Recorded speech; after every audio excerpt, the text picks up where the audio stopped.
What's up, everybody? How are we today? Are we... Yeah, we have video, we have audio. We're doing good. Hello, everyone. Those of you who are talking about the Transatlantic Call-In Show in the stream chat, the Transatlantic Call-In Show happens once a week, but I will be on it next week on Thursday, not today. I was busy this afternoon doing way different stuff. Hello! What's up, Gayfesh? Hey, Daphla. We got Mama Mephistopheles. There's Willow Oak, Junebug, Uncomfortable. Hello! Didn't watch it today, sadly. Been editing my prawn. True. What's up, those of you in the YouTube chat as well? Hello today. There's Milan, there's Ellie, we got Kimmeline, there's Ellen, Veronica. Hell yeah. So, hi everybody. We are going to be talking about violence breaking out between anti-LGBT protesters and pro-LGBT protesters, but we are going to save that for a little bit later in the stream. As per usual, we are going to vibe for a little while. We might only vibe for about 30 minutes today instead of the usual hour, because I do want to get into our topics tonight and potentially have a little bit of a shorter stream. Sort of depends. We've got a lot of news to cover, though. We're going to talk about Tucker Carlson and the fact that he is apparently in breach of contract for having started a Twitter show. We are going to be talking about the main story tonight, obviously. We're going to be talking about, oh my god, I have so much stuff in my notes. I have like 4 main stories tonight. Oh yeah. A prominent gender critical activist person, TERF as we might say, has strengthened the rhetoric that she is using around what the goals are. They're more explicit about what the goals of the gender critical movement are, which is always fun. And then we're also going to have a little section talking about the New York City situation and just sort of talking about that, discussing it, looking at some horrendous photos. Yes, Veronica points out, don't forget to feed the algorithm. Feed me, Seymour. Is it Soupy Girl? I don't know Soupy Girl. Fun. Yeah, we're gonna have fun. Just volunteered to do some dev work for Rainbow Passage. Thanks for boosting it. Thank you, Shellbell. Yeah, for those of you who aren't familiar, we have some folks that we know over at the Rainbow Passage, rainbowpassage.org. And their work is very important because it's a newly established group, and their goal is to get trans people out of unsafe places. They are basically going in one person at a time, getting people out of Florida, for example, and moving them to places where, you know, folks have room for one more roommate kind of thing, you know, and they'll give you a place to stay while you look for a job sort of deal. So any volunteers that we can get on that are going to be... Oh, yeah, Soupy Girl. Yes, it is Soup. Yeah, that is who we're going to be talking about today. After not playing Breath of the Wild for a while, I forgot how to fight Lionels. Yeah, but usually we vibe, we hang out for the beginning part of the stream, but that's just a little overview of what we're going to be discussing. I need deets. We have a couch and can host someone for a few weeks. So rainbowpassage.org is the website. They have like an information form, and they can use any help that you can offer, whether you can do web development, or whether you can do graphic design, or whether you can donate your money to help get people into safer locations. Rainbow Passage is the group that we're going to be doing Pride with later this month. If you didn't know, we are going to be having a virtual Pride. So for those of you who cannot go to Pride because there isn't one in your local area, or it's not safe for you because of Proud Boys in the area, or if you're disabled and you can't go to Pride because there's no masking and it's not accessible to your wheelchair, then check out Virtual Pride. It is going to be June 24th and 25th. Just kind of big all-day events with lots of different stuff going on, lots of different creators, and Vosh is going to be on there for a while. We're going to be playing games, presumably, and having folks on to chit-chat. A bunch of different people. 2-day event. Going to be a lot of fun. And we're raising money to support the Rainbow Passage. What's up, Mersh? Yes, there's a volunteer form.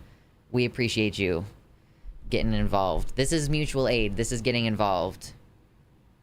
Proud Boys will flip wheelchairs. I speak from experience. Please be safe. Holy shit, Kimmeline. I mean, it doesn't surprise me. It did surprise me. It shocked me. But I guess it's not surprising that Proud Boys will just knock someone with a wheelchair onto the ground. Sounds about right. You know, none of these ideologies are in isolation. You usually don't just have someone who is racist. They're usually racist and homophobic. Or in the case of the Proud Boys, they're, you know, anti-queer and anti-disabled. I've also had my forearm crutches intentionally kicked out from under me. God, I hate people sometimes. I hate some people. I like you people. If you're here and you're hanging out, you're one of the cool ones. By the way, if you're here and you're hanging out and you have not hit the like button, take a quick second, hit the like button. I'm going to take a little sip of my water while you're busy doing that. I got gnats in here they're living in my plants. Sorry, that's the same day as the Pride Parade in my city, and I need to make sure the cops know they aren't welcome. Hey, you know what? Do what you gotta do, Mama Meth. Can we partake in the online Pride from overseas? Yeah. So, I mean, it's basically just going to be a huge live stream event over 2 days, presumably. So, you know, as viewers, that's the whole idea, is it'll be hosted on presumably one channel. There might be some concurrent streaming, Vosh might stream at the same time. I'm not totally sure what the deal is going to be, but it's going to be a huge online event. What are we talking about? Suffixes? Oh, yeah, junior. Yeah. I'm not like other people, true. When you're xenogender. Dun, dun, dun. Anyway. Just being a little bit too silly today. I've been a little bit salty this week. Has anybody else feeling kind of salty this week? I'm trying to be more chill. Trying to goose-fraba my way through the situations. I know 2 bisexual cops. They are queer cops. There are queer cops in this world. Rare creatures, but they do exist. Here's my issue. Queer cops are bad people. They're not bad because they're queer. They're bad because they're cops. And they are also bad because they are queer class traitors. Like, I feel like if you're a cop and you want to be a good person, then the only way to accomplish that is to first quit your job. Number one. I just got a phone call that I'm losing Snap. Oh, that sucks. Like, was there an emergency such and such that has expired? Because that sucks balls. Queer cops are still cops. Exactly, Hellhound. Yes, exactly. Oh, by the way, so that everybody knows, there is supposed to be an integration between the site chat and my Discord server, where if you are a subscriber on the website chat, it is supposed to show your color in the Discord server. I didn't have that set up for a really long time. I started to set it up, and it was acting weird, so I've gotten in touch with the website developer, who also has made the bot, which runs the Discord stuff, and that will be integrated soon. So for those of you who have a tier 1 through 4 subscription, you will be able to get your Discord color in correspondence with that, hopefully soon. The debt ceiling bill attached work requirements to Snap, didn't it?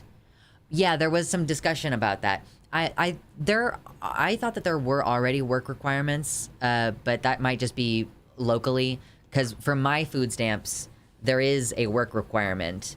I think as a self-employed person, I don't technically have to have a certain number of hours per week. I think that it's more about what my weekly income is as a self-employed person. But like, I already had work requirements, and I think I do succeed at hitting the number of weekly hours that it wants regardless. But yeah, I guess in Washington, they would probably not have had work requirements. And then if they added them, then that would definitely screw a lot of people over. I know a trans guy cop, though, and he keeps our local drag events safe, though, so what do you think about that? Hey, Grapes God, what is your trans guy cop friend gonna do if drag events become illegal in the state that he works? Is he gonna quit his job and refuse to be one of the cops who arrests a person in drag? Because the thing is, like, when it comes to your job, a lot of cops will enforce the law even if it conflicts with their personal beliefs and politics. So, you know, that's why we're in Cali. Oh, okay. Oh, how about like engage in the hypothetical of like, if the law let's say if the law passes federally, because they are trying to pass federal laws restricting the rights of gay people. The whole point is, like, if weed suddenly became illegal in California because the federal law trumps the state law, and your friend personally believes that weed should be legal, is your friend going to refuse to arrest someone for smoking in public? Like, the whole thing is, if you're a cop, you are a cop at the end of the day. Like, it's your whole thing, you know? Yeah, or the school board meeting. Yeah, we'll get to there in a little bit, everybody. We'll get to there. Oh, there's 63 people here. That's lovely. Hit the like button. Even if you don't stay and hang out with us, hit the like button really quick, because we appreciate it. It's free and it's useful. So thank you so much for hanging out with us and being here. We have a bunch of news to cover today. We're still kind of vibing here in the beginning, but we're going to ramp up here pretty soon. What's up, Rexy? I haven't watched you in a while since becoming homeless. I hope you're doing all right considering the general state of things. I hope you're doing all right considering the general state of things, Rexy. Are you in a place where you are housed now? It's really wild to have, like, people within the community who are, you know, struggling that way. And I would like for there to be more ability to help. I don't really know how to help, but you are not the first person who's currently homeless or has recently been homeless who's been in chat before. So we appreciate you hanging out, and I hope that things are better for you now. Jeez Louise. Cops consider themselves in a separate class and refer to others as civilians. They're cops first, right? You cannot be ethical working for such a brutally corrupt institution, no matter what your heart says. Right, yeah, California is the state where there's a whole bunch of... There's like this one county in California where it's quite common for cops to use their tasers to kill people. Like, basically just tase them over and over again until they die. And that's in California. And it might even be that they use their tasers because the police there, you know, don't generally have guns. Like, you know, they try to have more liberal policies, and then the less lethal methods that they're supposed to be using end up being weaponized to just torture people to death in the street, basically. I can't remember which county it is. Do you all know what I'm talking about? With the county in California where it's super duper common for cops to, like, tase people to death? Can't remember where it's at. I could Google it. I will in a second.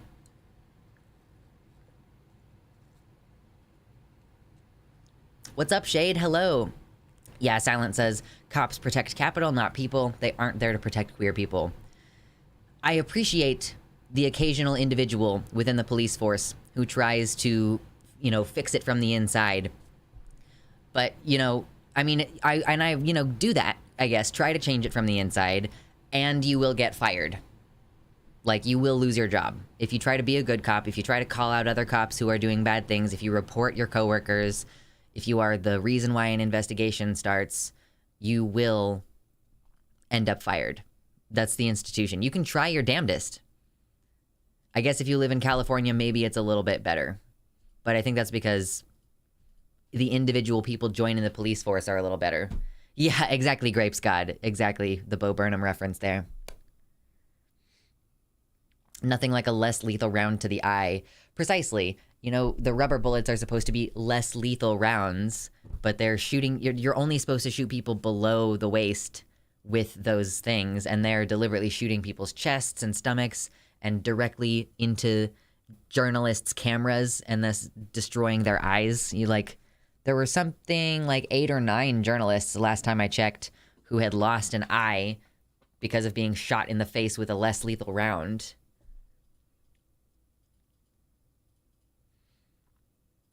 Usually people who try to change things from the inside do not stay a cop for a very long time. They either get fired or they quit because it's just unbearable. Yeah, exactly. What's up, dog with no collar? Appreciate you stopping by and saying hello. Thank you so much. Less lethal and non-lethal are legally distinct terms, and cops don't seem to get that. I think they get that just fine, and they just want to be able to kill you, so they use their less lethal rounds in a lethal manner. But they have plausible deniability and qualified immunity, so what are you gonna do, right? This is supposed to be our chill hour, and here we are talking about how terrible police are. Oh gosh. My neighbor's son was a cop for a while, and he left the force. I'm not sure why, as I didn't ask, but I heard that he didn't like it, which makes sense because he's Mexican-American. Legally distinct, but ambiguous in practice. Truly. My childhood friend became a different person when she became a cop. Right, if you've watched Cody Shoddy's video, Cody Johnston's video about the training that police go through, it's kind of like they put them through a form of trauma in order to train them to be, like, you're a wolf among sheep, or like, no, you're a sheepdog trying to kill the wolves who are trying to attack the sheep, and so you view everyone in public as a cop. You're like, everybody in public is either a wolf or a sheep, therefore they're either like a stupid idiot who needs your guidance and protection, or they're a person who's trying to kill you, and there's kind of no middle ground. From 2010 to 2021, there were at least 500 people murdered by police with tasers in the US, per USA Today. Holy shit. Like 500 people total across 11 years? That's insane. Cops in my hometown used to arrest the gay couples and claim that they were committing indecent exposure. It never stuck, but it let them keep them for 24 hours on the reg. It was fucked up. Yeah, and here's the thing. If you ever, like, have a job application or any other application that asks you, have you ever been arrested? You now have to answer yes to that, even though you were maliciously arrested by cops who profiled you. My ex is a journalist. I know all the stringers and news people in San Francisco, and the relationship between journalists and the cops is really antagonistic here. It varies outside the city, but it's bad. Does that mean that the journalists are actually trying to hold the cops accountable, and the cops are like, we're gonna deliberately come after journalists? 3 guesses how they draw the line between dummies who need protection and lethal predators? Yeah, hold up.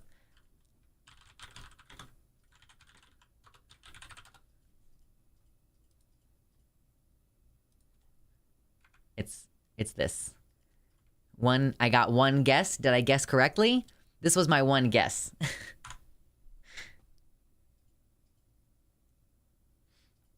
Anyway, we have fun talking about how terrible the world is. There are 81 people in here right now, and only 56 likes. How dare you? Just kidding. But it's quick, it's easy, it's free. Hit the like button, and we will get into talking about the news here momentarily, because I don't want to have a full hour of ramp up today.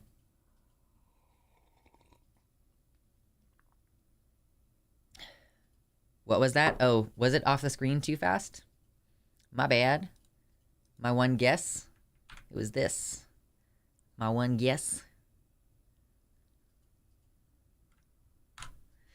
Added to the number of likes. We appreciate you. Dang, man, my arms. I gotta put these guns away. I'm in the process of making a mushroom. In case you didn't know, I'm making a mushroom. It's gonna have pink gills, and then it's gonna have a blue top, and it's gonna be trans colors. So look forward to that being finished in like a week or so, something like that. Cops will hold info that they would otherwise normally give if they feel someone has been critical. Oh, like they will withhold information from journalists. There have been a number of attacks on news crews in the field, and the response... Trans mushroom, cool. Trans mushroom, trans mushroom. Referring to them as gills always weirds me out in IDKY. They're gills! What, like, there's different words for what you call the underpart. What do you call the underpart of a mushroom? There's like different kinds of... There's different kinds. I guess they're usually called gills. Sometimes there's what are called teeth, which are like they're long danglies. But they're so cute. So cute, little mushies with their cute little gills. Yes, require donations for the guns. Make it. Yeah, if we get to the dono goal, then I'll show you the guns. But they're lewd. You can't see them. Gotta cover them up. Not allowed. Speaking of cops, a friend of mine who's a 15-year-old trans girl will be on trial next week because she wrote ACAB on a cardboard piece while protesting for comrades being held in custody for no charges. Damn, that's crazy. Like, on trial for what? Like, I guess they'll get her for whatever it is. They'll be like, you were standing on the sidewalk when you shouldn't have been. I don't know. You were loitering. Mushrooms have thousands of sexes, many of which we don't understand. True. Raise your hand if you're a mushroom. Are you a mushroom? Do you have an incomprehensible sex? Incomprehensible Sex is a great band name, and it's mine. You can't have it. It's for me. Incomprehensible Sex is going to be the name of my punk pop band. In my opinion, the response was less than fabulous. One of my ex's sound guys ended up in the hospital, and there were no charges pressed or investigation. Holy shit. Yeah, in San Francisco. The cops will try to, like, punish... This is one of the things. They, like, act as agents of the U.S. government, but they, outside of the legislative process, like, there is no law against the kind of journalism that these people are doing, but they're being punished, like, extra-judiciously, extra-legislatively, outside those systems by police. Ineffable Sex. Ooh, Corpse Candy. Ineffable Sex is such a good phrase. Yeah, Kimmeline, it's really frustrating. That's crazy. Yeah, high five, like, hands up for the mushrooms. It would be really funny to make mushroom packers, though. That would be amusing. That was a good idea, Mama Mephistopheles. I'm sorry I shot you down before. I aspired to have thousands of sex. Absolutely. I'm gonna make a Pornhub channel called Incomprehensible Sex and then post stuff so incomprehensible that it's technically safe for work to see. It's like two things that could, like, that aren't related in a sexual manner at all. Incomprehensible Sex. I will subscribe to your OnlyFans, Gayfesh. This tweet that I posted the other day ended up getting 10,000 likes, which is really fun. And a lot of transphobes commented on it. I really don't understand how Twitter is supposed to work nowadays. Like, why do Why is it that I can clearly see the tweet says I have hundreds of replies, but it only shows me like 20 of those replies, and of those 20, it's showing me that I have blocked a lot of people. You know what I mean? Let me see if I can find this tweet so I can show you what I mean. Where is it? I don't know where my stuff is right now.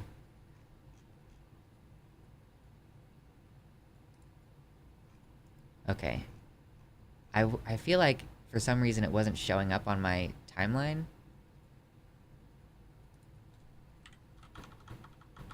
Here it is.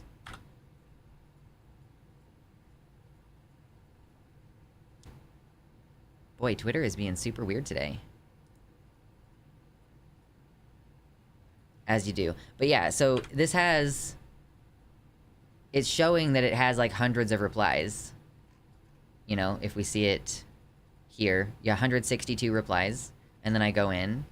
And it's showing replies from accounts that I have blocked. And then it stops showing replies. Like, it runs out. And it only shows, like, 20. And this has been happening for a long time, where it'll say that there's a bunch of replies, and then I can't see most of them. Like, I don't understand. I had a tweet replying to some turf that had 48 replies, and no joke, Twitter would only load one of them. You know, what's the deal? It's so stupid. I just see stream chat on your stream. Wait, why is it showing the wrong monitor? Hold on.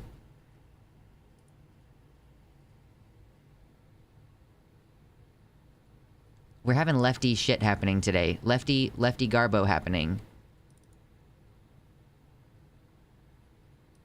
Why? Okay, well, I think I should have fixed it. It was just pulling from the other monitor, which was super weird. Oh well. Jiminy Christmas.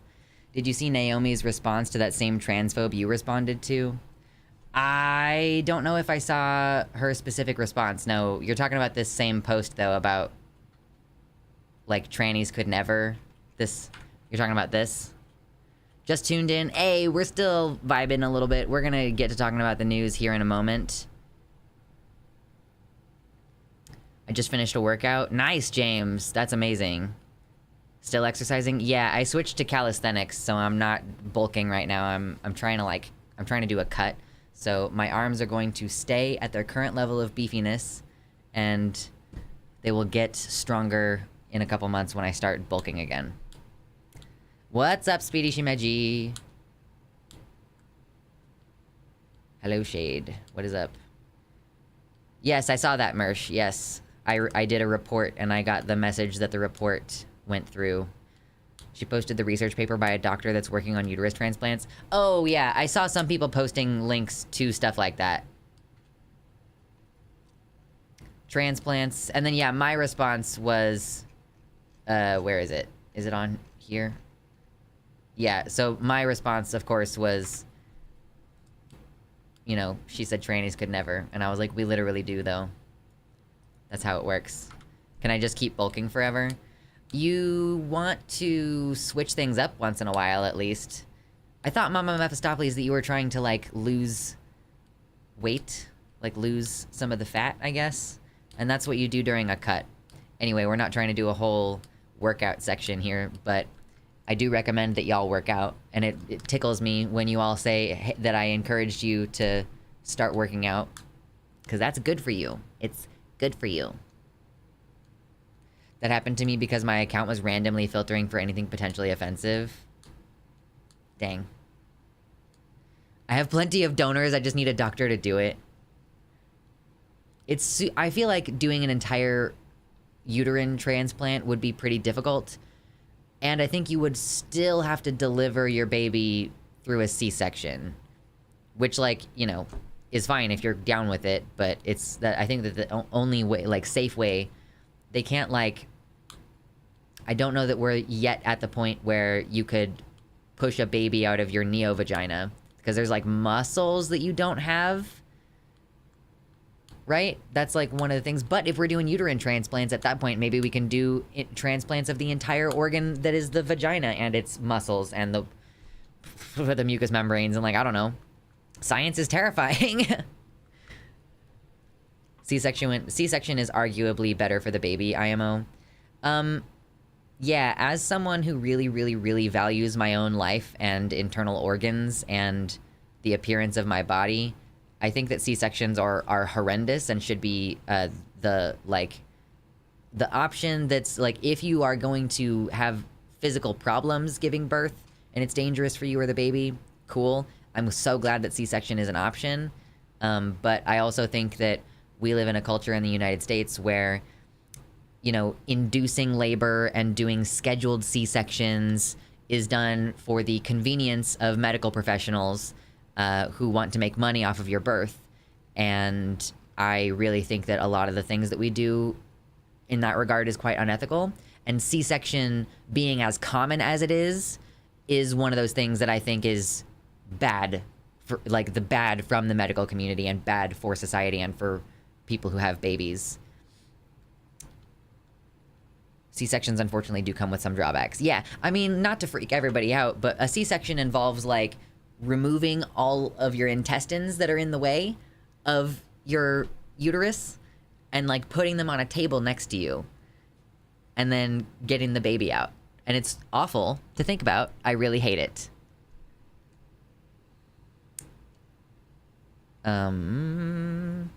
Anyway, I don't expect to see uterus transplants to trans women anytime within the next 20 years.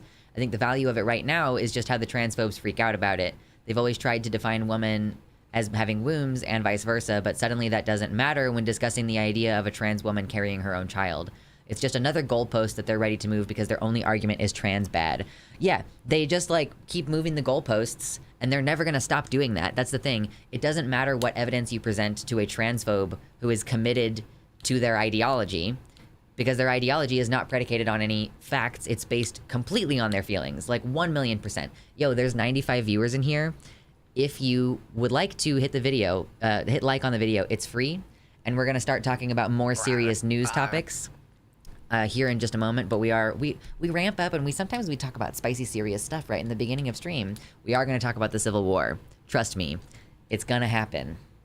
Enjoy hanging out and the experience of getting through it and hanging out with us in the Horde. Welcome to the Dragon's Lair.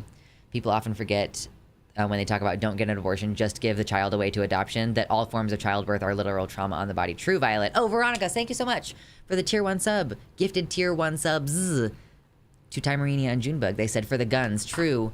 Censored. No flexes. Can't look at it until we get to $100 on the stream. Thank you for the $10 dono. Fuck yeah. America. Fuck yeah. We'll look at the guns here in a moment. If we get to the stream goal, you know? Vaginal births after cesarean are drastically on the rise. More and more doctors are getting hipper and hospitals are installing birth centers and hiring midwives. That's so good to hear because the way that we handle, like, gynecological care and generally, like, postpartum care and everything, it's terrible.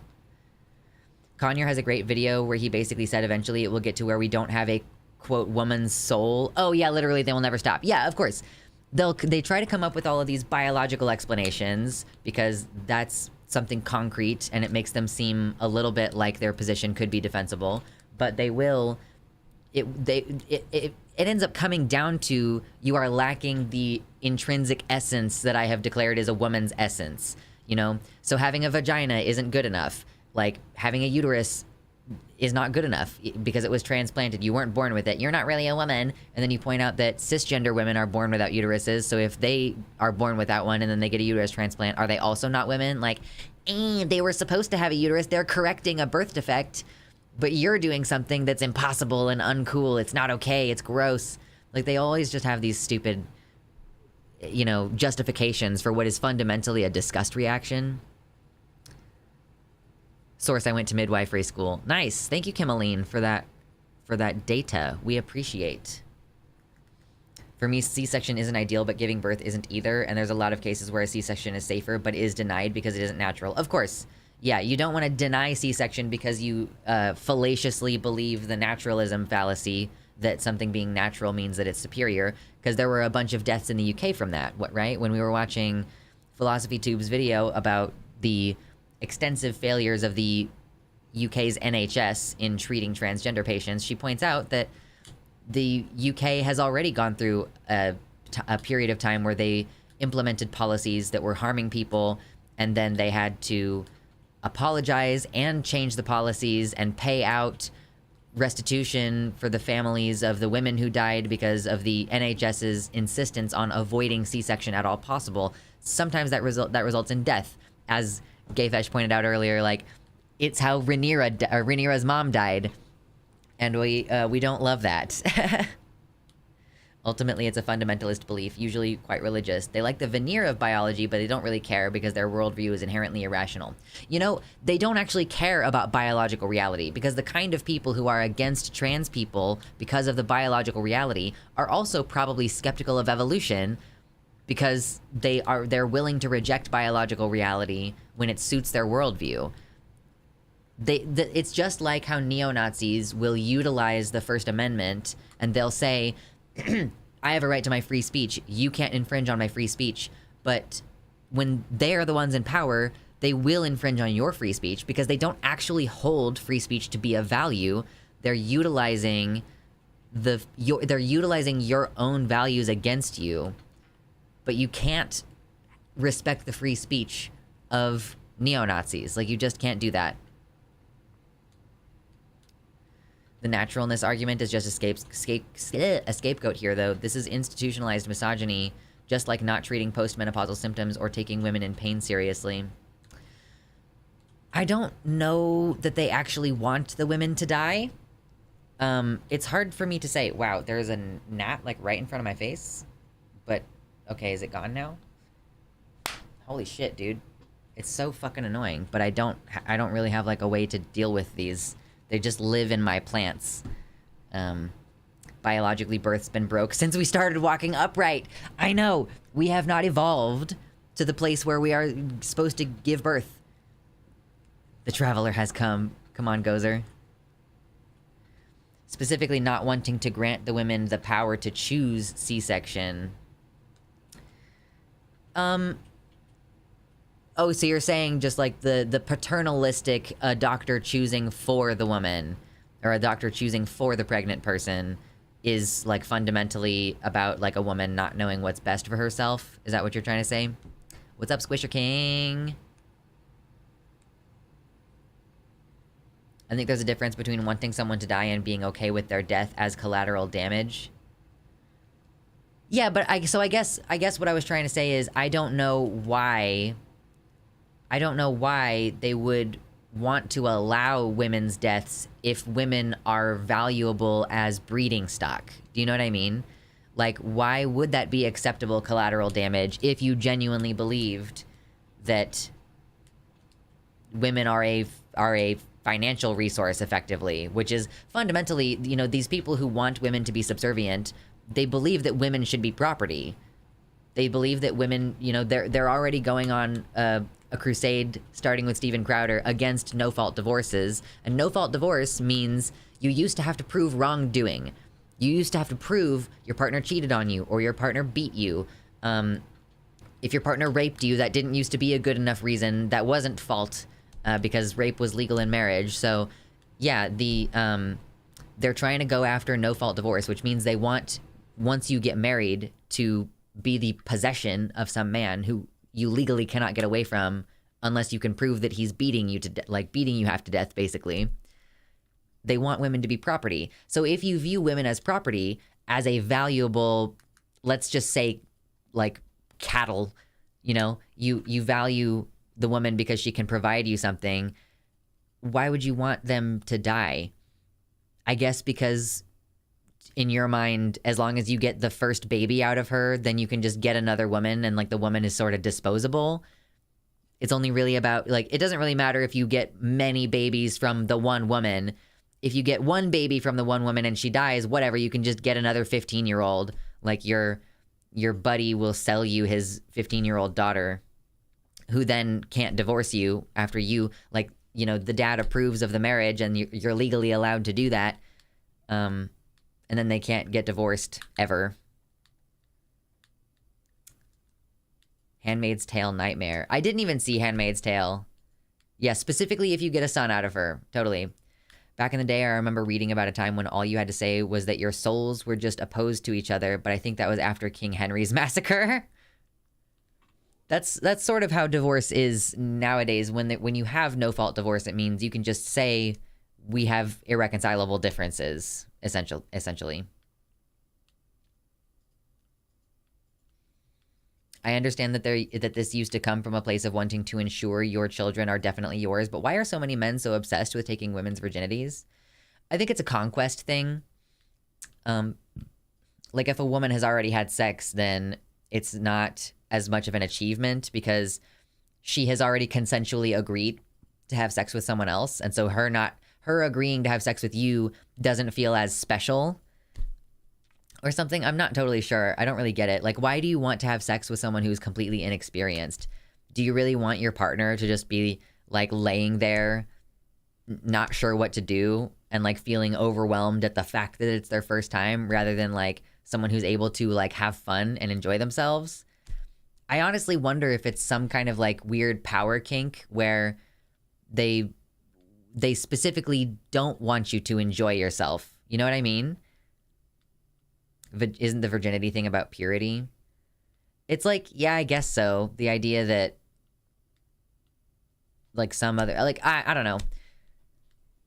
Or maybe they're just shit at having sex and the virgins don't know better. They don't have to worry about getting off a virgin because the virgin is probably thinking, oh, it's my first time, it's not gonna be great. But somebody who is experienced in sex or, like, has masturbated or whatever is gonna know, hey, a sexual experience should be gratifying.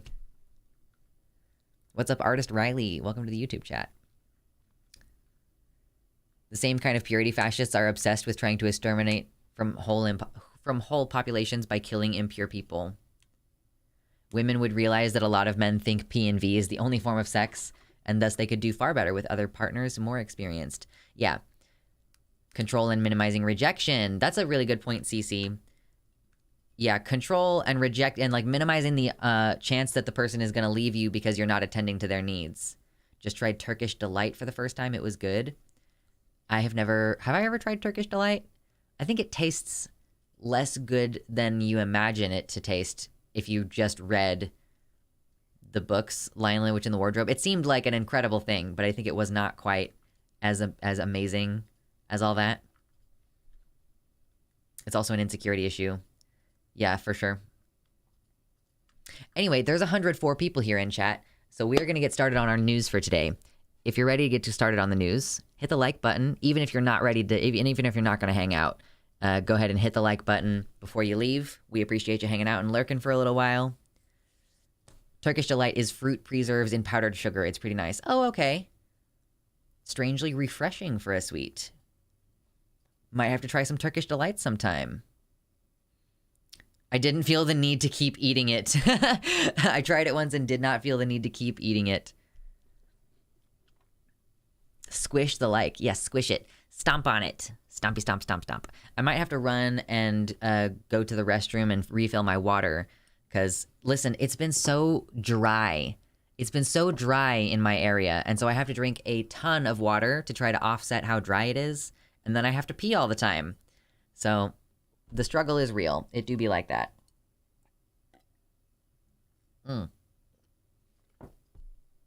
Sometimes there's nuts in it. Zoomy dear, what's up? Yes, you have received just in time. I have seen some incels complain that women have too many choices these days. They argue that in the past, women would have had fewer choices and would have selected them as partners, and they don't want birth control for that reason. Ooh, yeah, of course. They're like, I'm going to get this woman pregnant, and then she's not going to be able to leave. Ooh, black licorice Turkish Delight. Oh, no, just black licorice. Okay, yeah, black licorice is a little intense. Jägermeister, a little bit intense.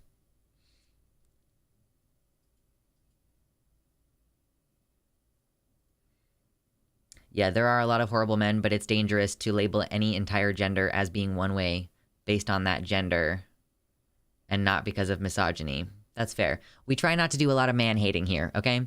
So I'm just gonna run to the restroom really quick, and I will be back, and when we get back, we are gonna get started on the news today. So be ready for that. And let me know if there's anything in particular you want to discuss for today. I got wine. Ooh, wine. All right, I'll be back. Be good.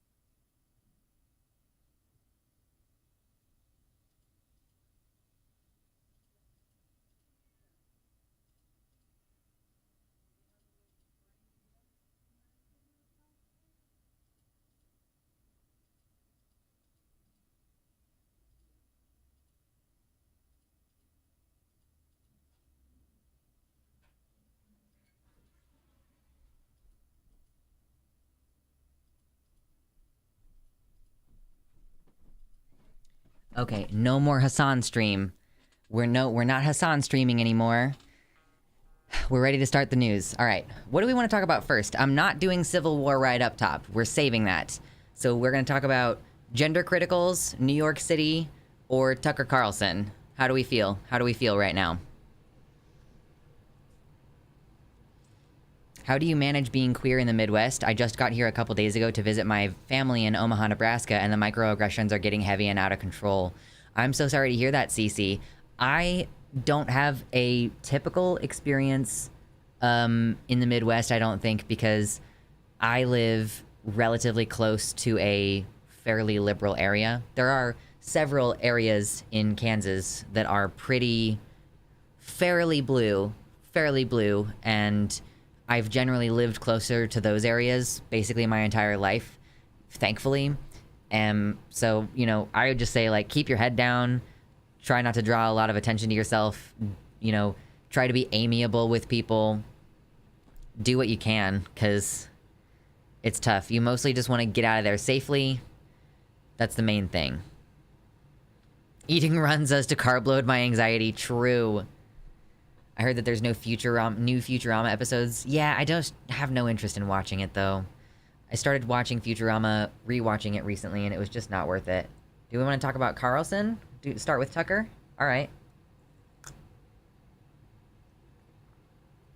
Futurama is just a really misogynistic and homophobic and transphobic show, and it just happens to exercise its misogyny and transphobia out through robot characters, and it just sucks trying to watch it. It's not fun with all of that in there. Like, it has individual episodes that can be kind of fun, but every interaction with Leela is low-key misogynistic, and there's a lot of casual homophobia in the presentation of the background characters who are gay, and there are transphobic episodes, both explicitly and kind of in the background, or just like, oh, this is one bit in the whole 20-minute episode. There's one little transphobic bit, but it happens often enough that it's like, damn, not fun.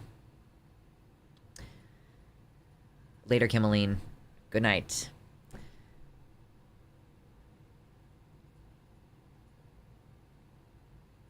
Anyway, yeah, Futurama. I'm not really trying to talk about Futurama today. We're not doing media takes right now. We do enjoy media takes. It's just not what I want to do right this second. So we'll talk about Tucker Carlson. That was a good warning. Did I warn you about Futurama? Have you not watched Futurama? I guess it's an older show. In a lot of ways, Futurama has a lot of great feminist ideas, especially about the commodification of the idea of a woman over the actual person being commodified in a celebrity society. Simpsons aged a lot worse than Futurama, IMO. Yeah, I was never into Simpsons, so fair enough. Anyway, we've talked about Tucker Carlson a few times lately because Tucker Carlson got fired off of Fox News, started his own independent show on Twitter, and now apparently is getting in a little bit of trouble, getting a little bit of hot water over the fact that he started this show over on Twitter. I was thinking to myself, why did you decide to make your new show on Twitter? Like, why would you do that? I am a much smaller creator than Tucker Carlson, and I have my own website. It's luxander.net, if you did not know that. What's up, YouTube? If you did not know, this is the website chat over here. This is my website. It's not Twitch. So I was like, why would you not have a website where you host your stuff and you have all of your links centralized? But there's a contract, a non-competition clause in Tucker Carlson's contract. And it makes sense because here's what's going on. Oh, shoot, that covered the screen. Okay, Fox News says Tucker Carlson breached his contract by posting videos on Twitter. The reason why he's trying to build his platform on Twitter is because he's trying to use the plausible deniability to not get in trouble for breach of contract. And I'll explain more in a second. Let me unmute Veronica. There you go. You've been unmuted. What did you do? Oh, you laughed too much. You laughed too much.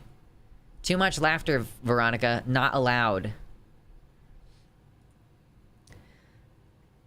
So essentially, in a lot of jobs, you'll sign a non-compete clause, like in your contract. And that means while you're working here, and maybe for a period of time after you stop working here, you're not legally allowed to work for not legally allowed because it's in the terms of your contract, and those can be legally enforced, like through the courts. So the idea is they don't want you to take all of the knowledge that you have gained. Basically, they don't want you to take all the knowledge that you've gained by working for them and take all the expertise from that and then take it over to a new company. So I have signed a contract before that said there's a non-compete clause for 6 months after you stop working for us. So that there was an expectation that, I not work for a competing company for 6 months after the end of my employment, because they would not want me to take my skills and knowledge into the new company and thus, I guess, take value away from the original company. So that's what Fox News is doing here. They're saying you're posting these videos on Twitter, and this is competition, effectively. They're saying you are trying to raise Twitter and your platform on Twitter into a place where folks can go there instead of Fox News to get the same kind of information. And he's trying to say, this is my First Amendment rights. He's trying to say, oh, I'm just posting on social media. His lawyers are like, he's just taking to social media to share his thoughts on current events. And they're trying to make all kinds of counterclaims that Fox News did him dirty when they let him go from the company. They're saying that Fox already broke their end of the agreement, essentially. So, even if he is competing with Fox News, it's okay for him to do that because Fox News already broke their end of the agreement, and that means that he should no longer be required to uphold his part of the agreement. So basically, he's been posting these videos it's the same style of stuff, a video over 10 minutes, and pursuant to the terms of his agreement, Mr. Carlson's, quote, services shall be completely exclusive to Fox, quoting Carlson's contract. He also adds that Carlson's contract says that he is, quote, prohibited from rendering service of any type whatsoever, whether over the internet via streaming or similar distribution, or other digital distribution, whether now known or hereafter devised. That's cute. So even if there's some future platform that gets invented, that's supposed to be covered by this clause. Of course, Carlson's legal team is trying to make the argument that Twitter is not directly competitive with Fox News.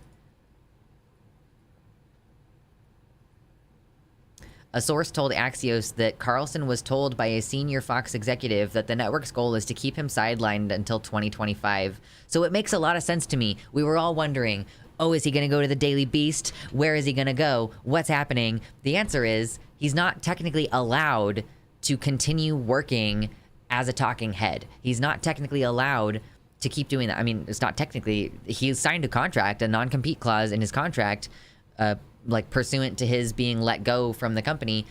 He's not supposed to be doing his presenter work. He is not supposed to be doing any of that stuff for presumably like at least 6 months, or maybe like a couple of years, allegedly up to 2025.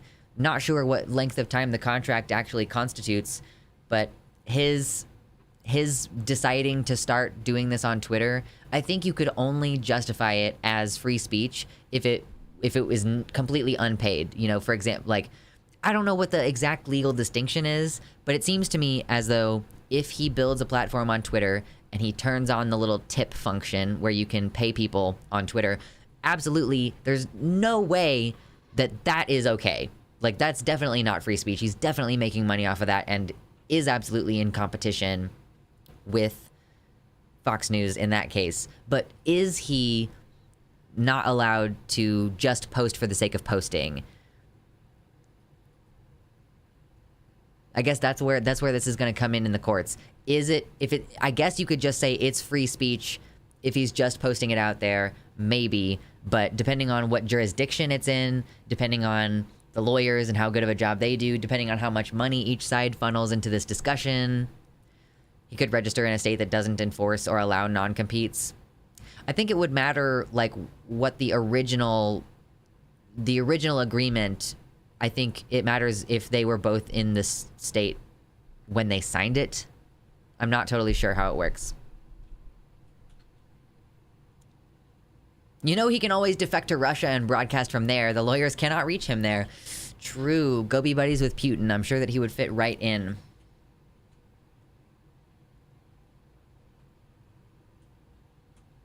I don't like non-compete laws, but if there's anyone I'd want to see it applied to, it would be him. True.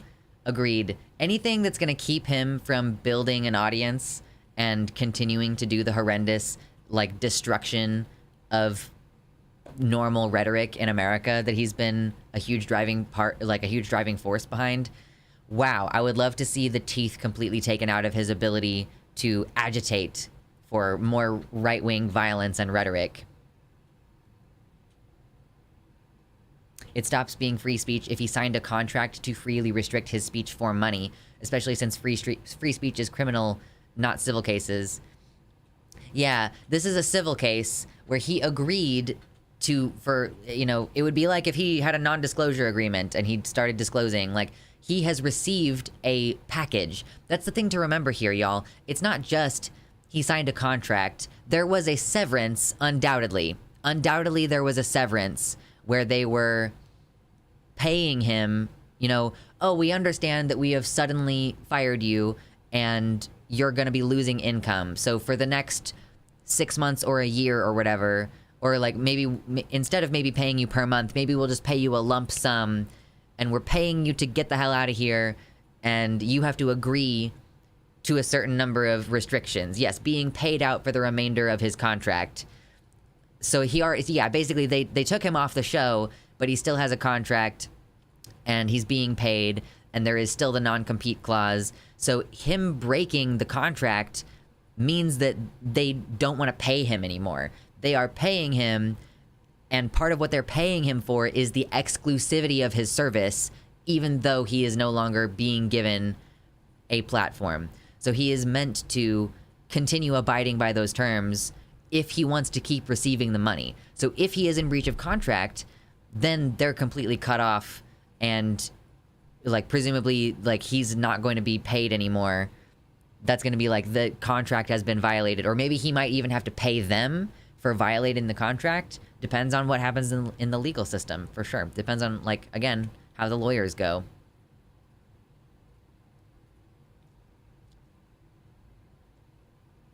Tucker's too concerned about the West and Russian propaganda places like Russia and its people and culture it places Russia and its people and culture in opposition to the West. Someone who is supposedly the enemy and cultural oppressor agreeing with the traditional values that Russian propaganda pushes would create too much cognitive dissonance. He represents the decadence of the West.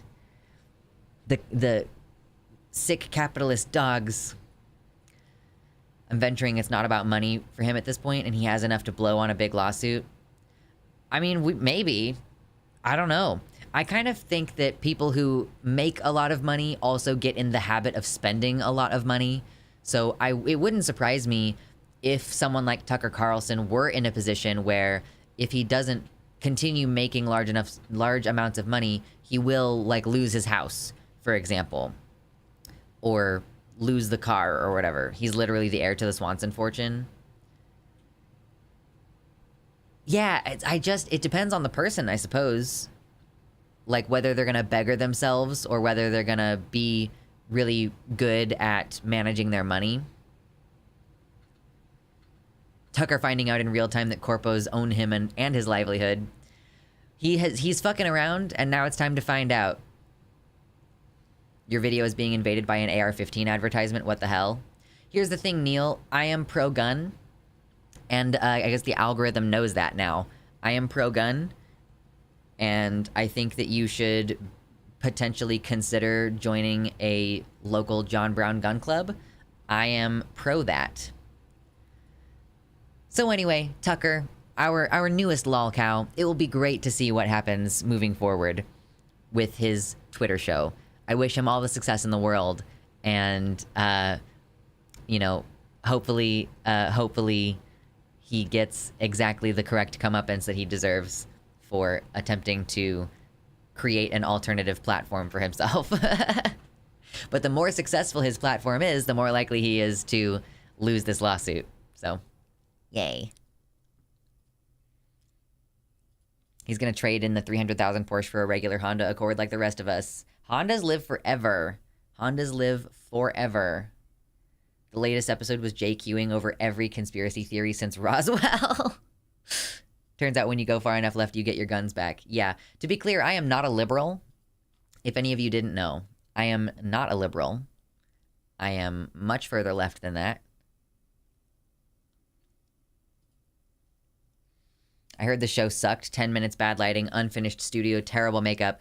If it was anything like the episode that we watched before, the announcement of his new show episode, it was not good. Absolutely not. I mean, the spray tan and the crusty makeup and the echoey room that you could hear every aspect of it. I'm more of a crossbow person. Get into the fantasy of it, y'all. Who here would carry a bow and arrows if you could afford one? I know my partner would really love to have a recurve bow. Did someone say anarchy? Shh. The normies can't hear us. Shh. Luxander, radical liberalism, wanting everyone to have rights and the ability to live as they want. Is that radical liberalism? I just don't even want to call it liberalism anymore. Like, the word liberal is so tainted to me. You're having trouble typing today, Baphomet. You're having bottom brain today. On Amazon, they have mini crossbows for under 50 bucks. That's pretty solid.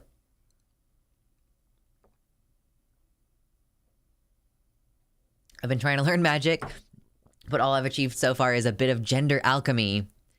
Equivalent exchange. Whatever you want, something of equal value must be exchanged. Magic. What is that? It's like a Shia LaBeouf gif. From Saturday Night Live, I think. Didn't Tucker trauma dump at the Heritage Foundation, basically implying he would be or have nothing without his talk show? I don't think we watched that on stream, but I think that you're right.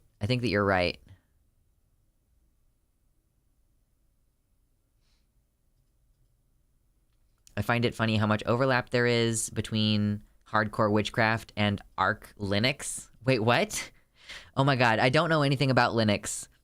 I used to use Kubuntu back when I lived with my dad, and he put Kubuntu on a laptop for me, but man, it was not very functional. Tucker has trauma dumped at a couple of different events. Basically, every time you invite him to a conservative convention, he has a midlife crisis on stage. Oh no, poor guy. Poor guy. Uh-oh. Excuse me. Arch Linux is tech magic. All sufficiently advanced technology is indistinguishable from magic. That's what I believe. That's what I think. Imagine Tucker makes a new website after the lawsuit and calls it The Tuck. He's got the tuck. Now you take your claw. Do you know someone who uses Arch Linux? Don't worry, they'll tell you. I believe all magic is just tech in development, for sure. Well, so that was Tucker Carlson. We are more or less done with Tucker Carlson. That was a fun time. We had an enjoyable little romp. Tucker. Poor, silly little Tuck. Okay, we still have a couple more things to talk about. We'll talk about New York City next. That sounds fun. Maybe I should get some of my pictures ready, though. GC's next. We'll get there. You gotta wait. By the way, there's 96 people here. If you're enjoying hanging out, hit the like button really quick. Also, this is my full-time job. I cover all kinds of anti-trans news. We meme, we cream, we have fun here. We talk about trans surgeries and get all in-depth in the details of that. So if that's the kind of shit that you're into, hit the like button, subscribe, hit the bell. Consider dropping me a dono. Because again, this is my full-time job. Yeah, we cream. We creamin'.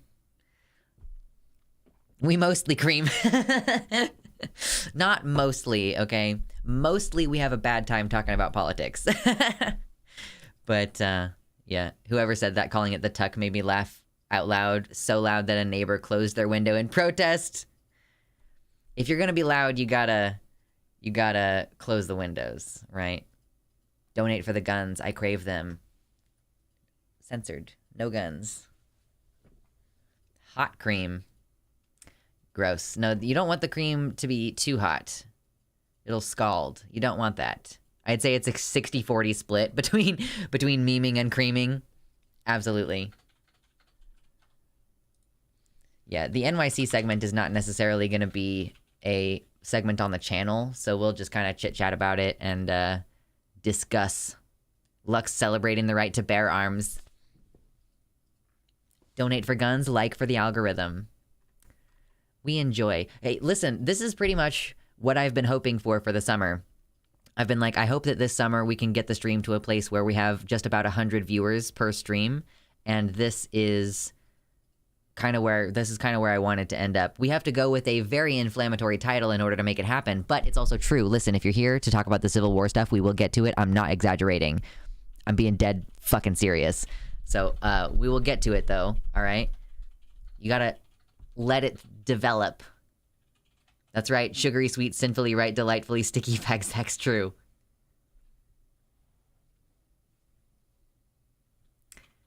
Delicious. Delicious. I want it hot so I can perform a hot weather attack. Yeah, we're doing Tears of the Kingdom memes. Anyway, so y'all have seen any of his pictures and like videos and stuff from New York City? This is crazy. Oh my god, that's a good one. That's a good one. Yeah, the time lapses. We got pictures. It's kind of not looking too good. Although I did have one funny one. Oh, this is not the right one. Where did my funny one go? No. I think it was different media. Where's my media? Ding dang. Gotta start with one finger and count up before doing the whole fist. Yeah. You gotta ease into it. Just gotta tap it in. Tap it in. This is fun. Welcome to hell, New York. We have an advertisement for Diablo 4 amidst the orange sky because there is a shit ton of smoke from wildfires in New York City right now.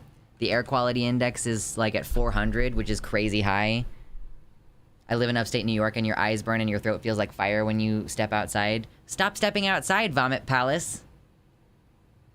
As someone who lives in the PNW, this is just like, ah, yes, summertime. Right, yeah, and I live in Kansas, and we have haze right now. Like, when I woke up this week, it's been saying haze, particularly in the morning, and it's awful.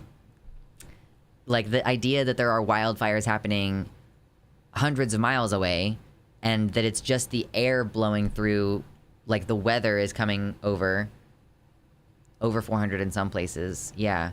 I'm from New York and I had to wear a mask when going outside. Didn't stop me from going to the gym though. You should wear N95s. Yes, N95s are better than nothing, for sure. Although, generally speaking, I would say stay indoors and wear your N95 indoors. And also try to set up a filter if you can.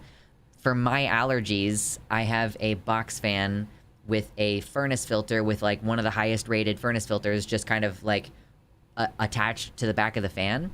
And you just have the fan circulating air, and that actually can make a difference in the air quality inside your house. Obviously, it's not as good as having a HEPA filter, but it's better than nothing. Box fan with furnace filter, that's what we do during smoke season. It's so hellish that smoke season is just like a thing that's normal every summer. 2020 summer was hell, blood red skies around the Capitol. I was hospitalized for 10 days because of my asthma. Holy fuck. You might want to get an actual respirator if you go outside. Yeah, I agree, for sure. Don't just get an N95 if you're going to be spending any amount of time outside. You can build a box with filters behind the fan for more filtration. I think that might also help prevent the fan from, like, the motor kind of slows down a bit if the box fan has, like, a furnace filter directly attached to the back of it. So if you kind of build a box behind the box fan, then I guess it probably maintains the full pulling power.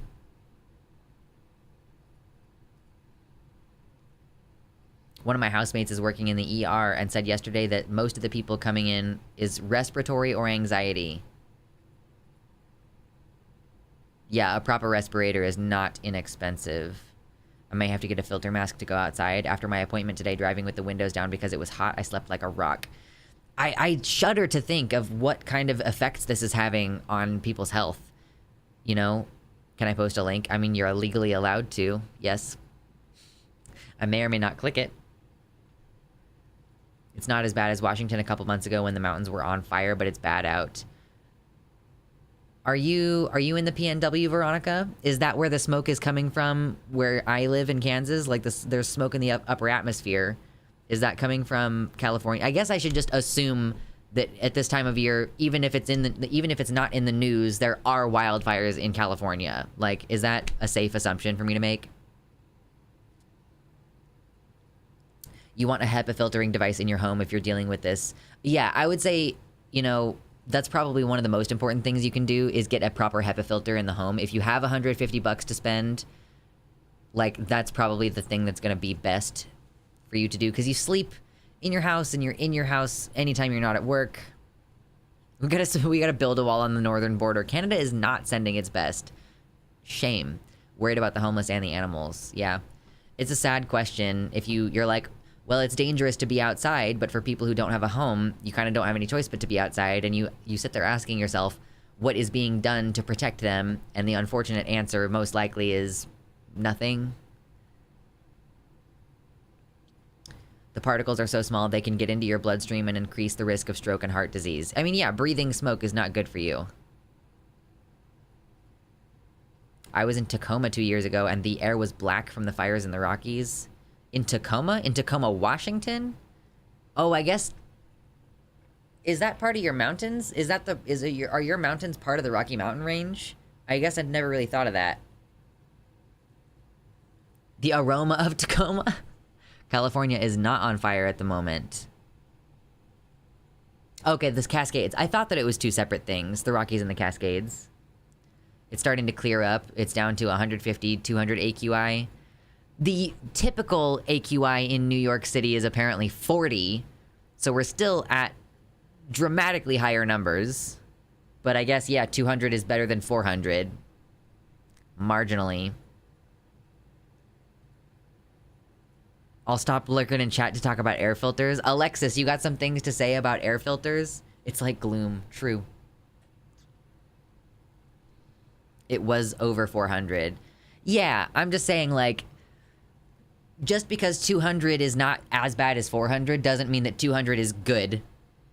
This is how the Overton window... James, you're pulling the Overton window over to the right. How dare you?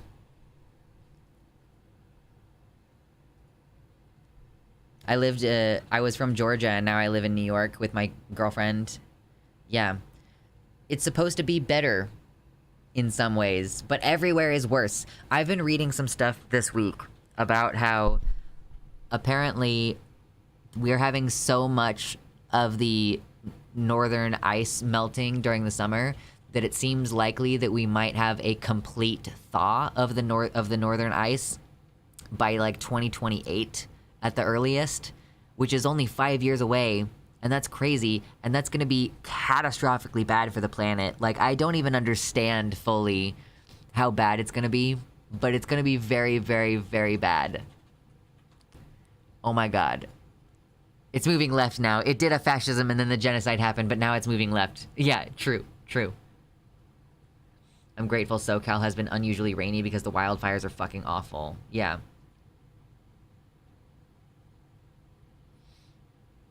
The problem with smoke is that the particulates you breathe in can't exit any other way than through the bloodstream, and it's not very effective. Easily gets stuck everywhere and creates inflammation and clots. Is that like smoke in general, or is it something particular about wildfire smoke? Like wood smoke? Or... So is that the risk for like anyone who smokes anything, including like cannabis and tobacco? I guess I hadn't realized that it was such a major cardiovascular risk. Because generally when you think of smoking cigarettes, you're thinking, oh, that's an issue because of cancer. All particles that can't just, quote, dissolve. Okay, well that's pretty vague. My hope is that now that the East Coast has had some of this summer smoke, maybe the feds will start giving a shit. When I was in San Francisco, it was like living on Mars. PNW gets a foot of snow, no one hears about it. New York gets 3 inches, it's the winter storm of the century. Blizzageddon.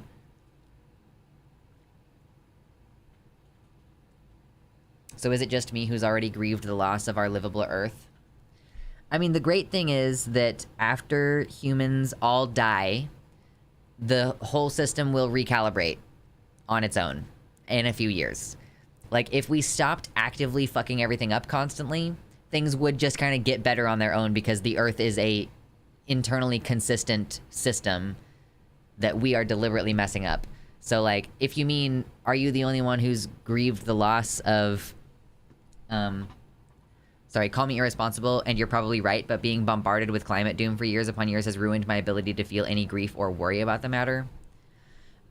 I think that at a certain point you become desensitized, right? Like, you can't be in grief mode all the time. It's really hard. I would say that letting yourself stay there is maybe not the best thing in terms of getting our actions moving. But I understand the sensation.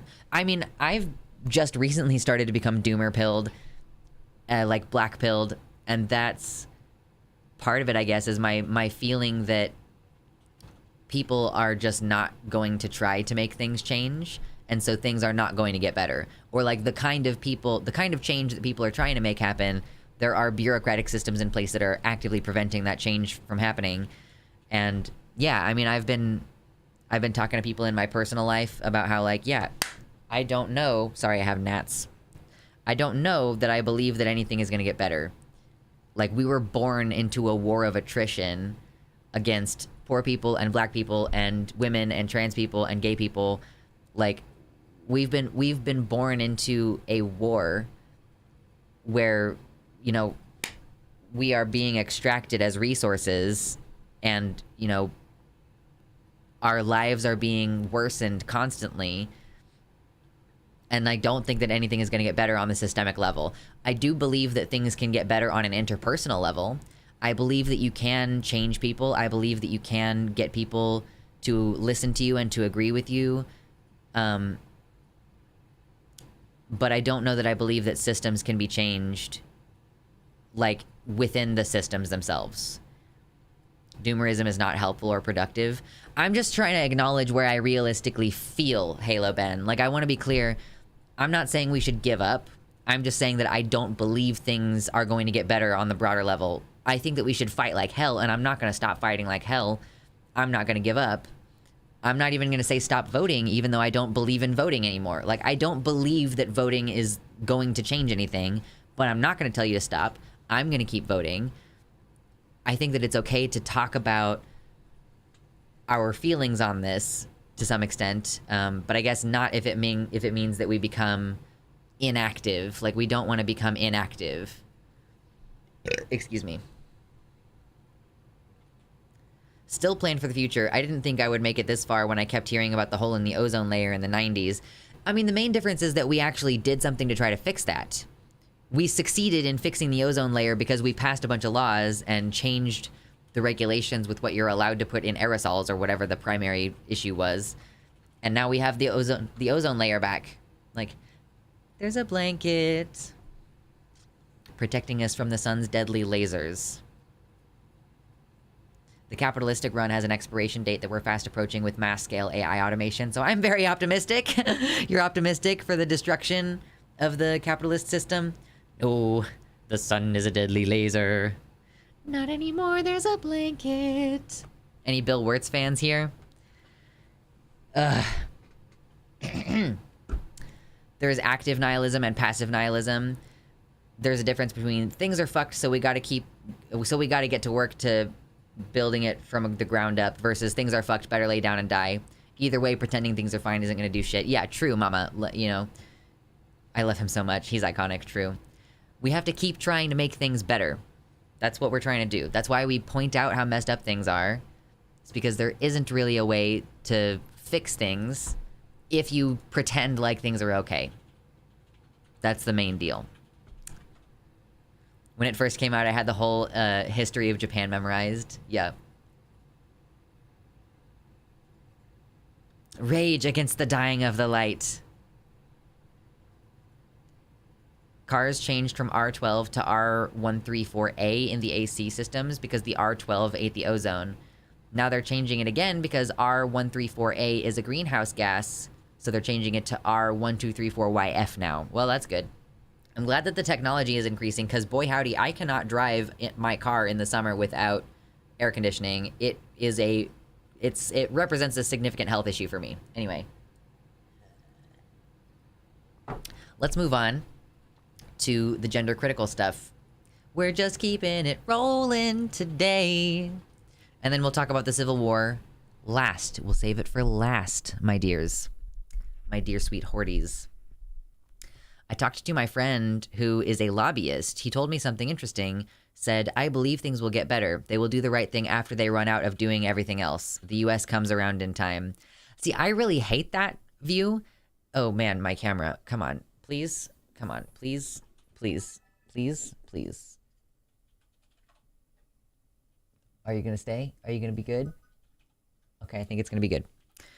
So I really hate this view that, oh, the US will come around, you know, the US, you know, it sort of has the same vibe as being on the right side of history, as though history itself is the arbiter of good and bad things. Like the idea that if, you know, that history will end up on the right side of things on its own, sort of. Like, I just personally believe that that is a great way to not make progress.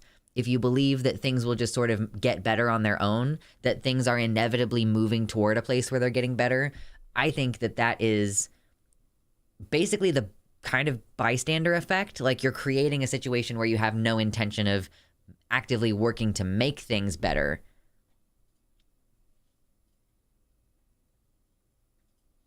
It sounds very correct, but it's crap. How many people are going to get hurt first?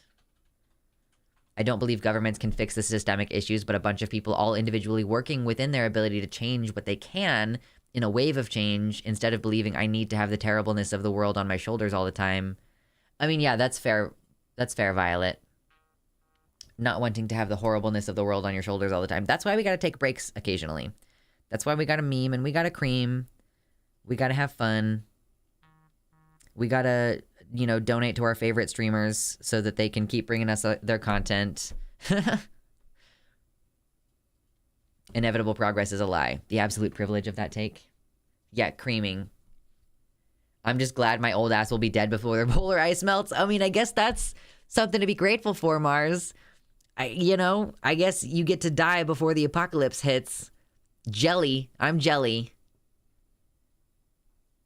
It might melt much sooner than predicted. Yeah, I mean, it's the projections I was reading were saying that it could be as early as 2028 that we get a complete summer ice melt in the Arctic.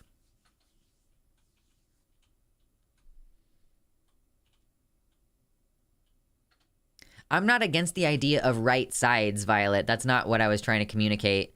Not that that issues are more nuanced, but rather that there is no inevitability of history trending toward the more moral option or whatever.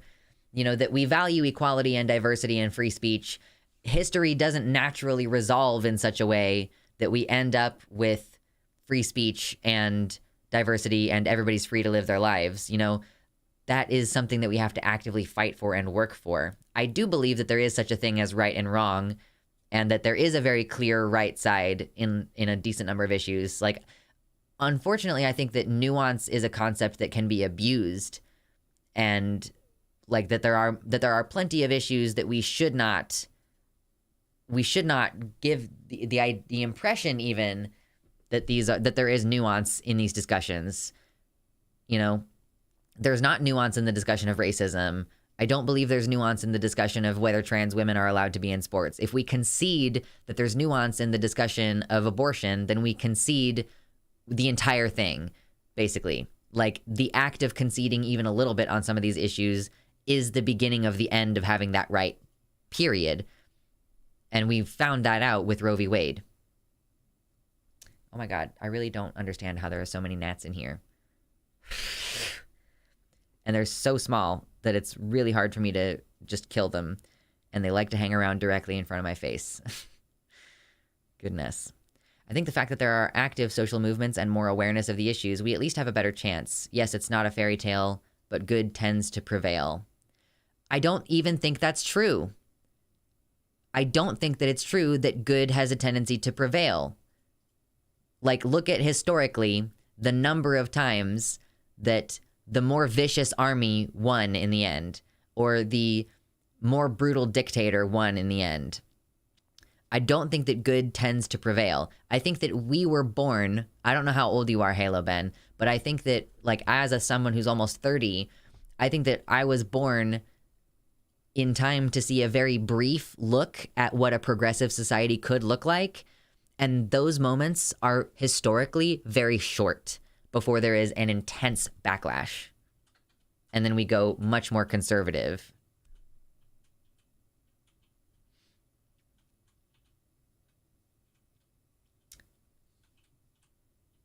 I'm tired of fighting. I already have to fight my brain chemistry daily, but I also have to fight society. Doesn't mean I don't keep doing what I must, but fuck, am I sick of this shit? Honestly uncomfortable. It wears you down. The constant attacks on our rights all across this country, and like numerous different aspects of our rights being attacked, dealing with, interpersonal rhetoric that's quite difficult, and people bothering you in public because they don't like that you're wearing a mask, or they don't like that you're wearing your rainbow earrings, and like issues within our families, and conflict with our friends, and conflict with our comrades, conflict with people who are supposed to be our comrades but are clearly not like seeing our best interests. I really just have so little space in my life for more conflict, which is why I don't engage as much with certain creators in the space. I don't really talk to them as much because I find them to be more of a source of conflict than a person who's trying to resolve conflict. There are plenty of folks who I don't think that their goal is to build coalition, and I just don't have space in my life. I have dealt with so much conflict that I need people who want to be on side instead of constantly making things hard for each other. Excuse me. The allergies are kicking my ass this year. My throat is just so gunky.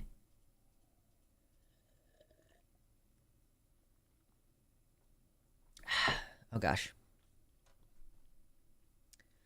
In order to thwart to prevent what's happening in the 2100s, we're supposed to keep below 2 degrees. But Rolling Stone says it could be 2030 instead of the 2100s. Yeah, it's gonna be full on The Day After Tomorrow. Do y'all remember that movie? It came out in like, what, 2012? God, it was a long time ago. Wait, maybe, no, it was much earlier than that. 2004?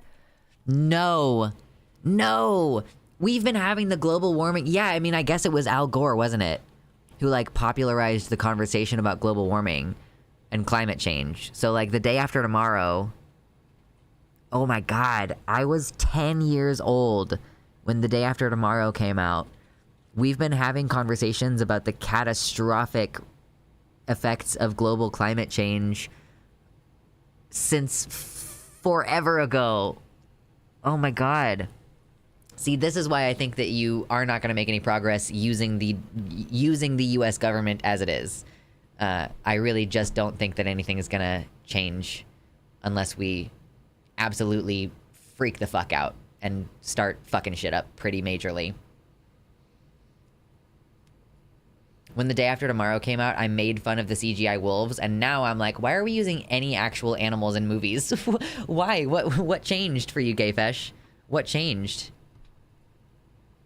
Thanks for making me feel my age. I was 10. I said I was 10, not 12. I was 10 years old in 2004. I'm 29, y'all. Oh, the ethics of animal performers. Ah, that makes sense. That makes sense. I just like having dogs in movies, I guess. But yeah, the training that they deal with is probably pretty intense. That was the year before I was born. What's up, fellow millennial/zoomer cusp-born person? I was 7 in 2004.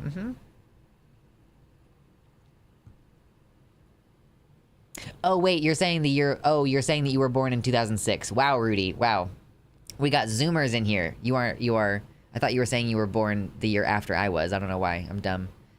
Granted, dogs are probably one of the more ethical ones because you can train dogs pretty well. I just think it's so funny how they often have to CGI dogs' tails because the dog is so happy to be doing a good job that their tail is wagging, but it's like a dramatic scene, so the dog's tail needs to be down, and they have to change it in post. That's pretty funny. They're so good. Dogs are so good. However, here's one reason why I don't like dogs, and I think that you all might agree with me. I've never seen a cat that worked with the cops. Stole that joke off of Twitter, not sorry about it. The first conversations about climate change happened in the 1970s, and Jimmy Carter wanted to do something to change it, but Reagan sabotaged him. Wasn't Jimmy Carter like the only good US president? Jimmy Carter was like the only decent human being who's ever held the office, right? Isn't that generally what people believe? Those dogs are slaves and must be liberated. Liberty, equality, fraternité. You're forgetting about Artemy. Oh yeah, true. Artemy is a tanky, right? Isn't Artemy a tanky? That's the spiel. Or no. Was it one of the other cats that was a tanky and Artemy is just low-key a fash? They literally killed the areas of their company trying to move away from fossil fuel and instead went on a full PR campaign pushing that climate change is a myth. Yeah. A link to climate change in 1912? 1912. Before Pigeon is a tanky, Artemy is a fascist. Yes, okay, I got it. I don't recall what Daniel was. I think he was too young to have settled on an ideology. Yeah, he was still memeing and figuring himself out. The Spoopy Poochies in The Omen were brats on set. They were supposed to be snarly, but instead they were humping. Rip. Nothing wrong with animal performers in movies because there are ethical ways to film animals that put the animal actor first. It's live performances like circuses that I fucking loathe. Fair enough. We generally want to avoid cruelty and suffering, and there should be less of it, and animals are sweet little babies that deserve to be taken care of. If you're enjoying hanging out with us, hit the like button. We're about to talk about gender criticals for a second, and then we'll get to the Civil War segment after that. Let's go! Let's go! I don't have subscribe set up. Is donate not set up either? What about dono? Okay, dono is set up, but not donate. I gotta fix these things. Also, a reminder, I am getting things set up so that your colors on the sub, if you subscribe on the website, are gonna match in the Discord. So if you come over to the subscription and then you want to be on the Discord server, your colors will match very soon. Get the custom emojis, y'all. We appreciate.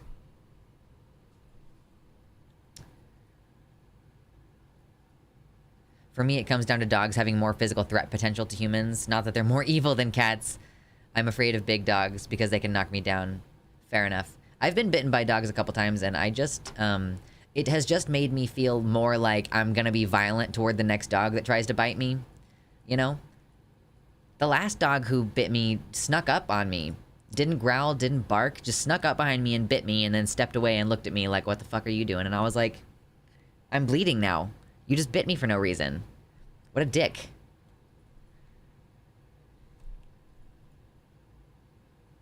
Somebody tell my boss to leave me alone. I'm trying to slack off at work. Leave mama alone. She's trying to slack at work. Come on.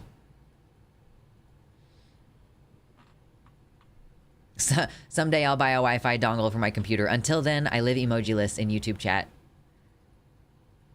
I'm not getting into this convo because I have too much to say. Yeah. I really like the freedom of having a car, and I don't want to take public transit. So if my alternative to cars thing has to be a bikeable community. Like, I would need to live in a bikeable community. And that's operating under the assumption that I will still be physically capable enough to bike. But I love having a car. Unfortunately. I mean, but I also live in an area where you need a car. So, of course I love having a car. Because it's like the main option that I have. Okay, we're getting ready to talk about TERFs. Excuse me. TERFs. Unpopular opinion, I'm optimistic on the climate crisis due to the carbon capture problem being so solvable it's ridiculous. Is it really solvable, though? Like, yes, physically, it might be solvable, but logistically, realistically, are people actually going to do the thing to solve the problem? Because it has felt that way my entire life.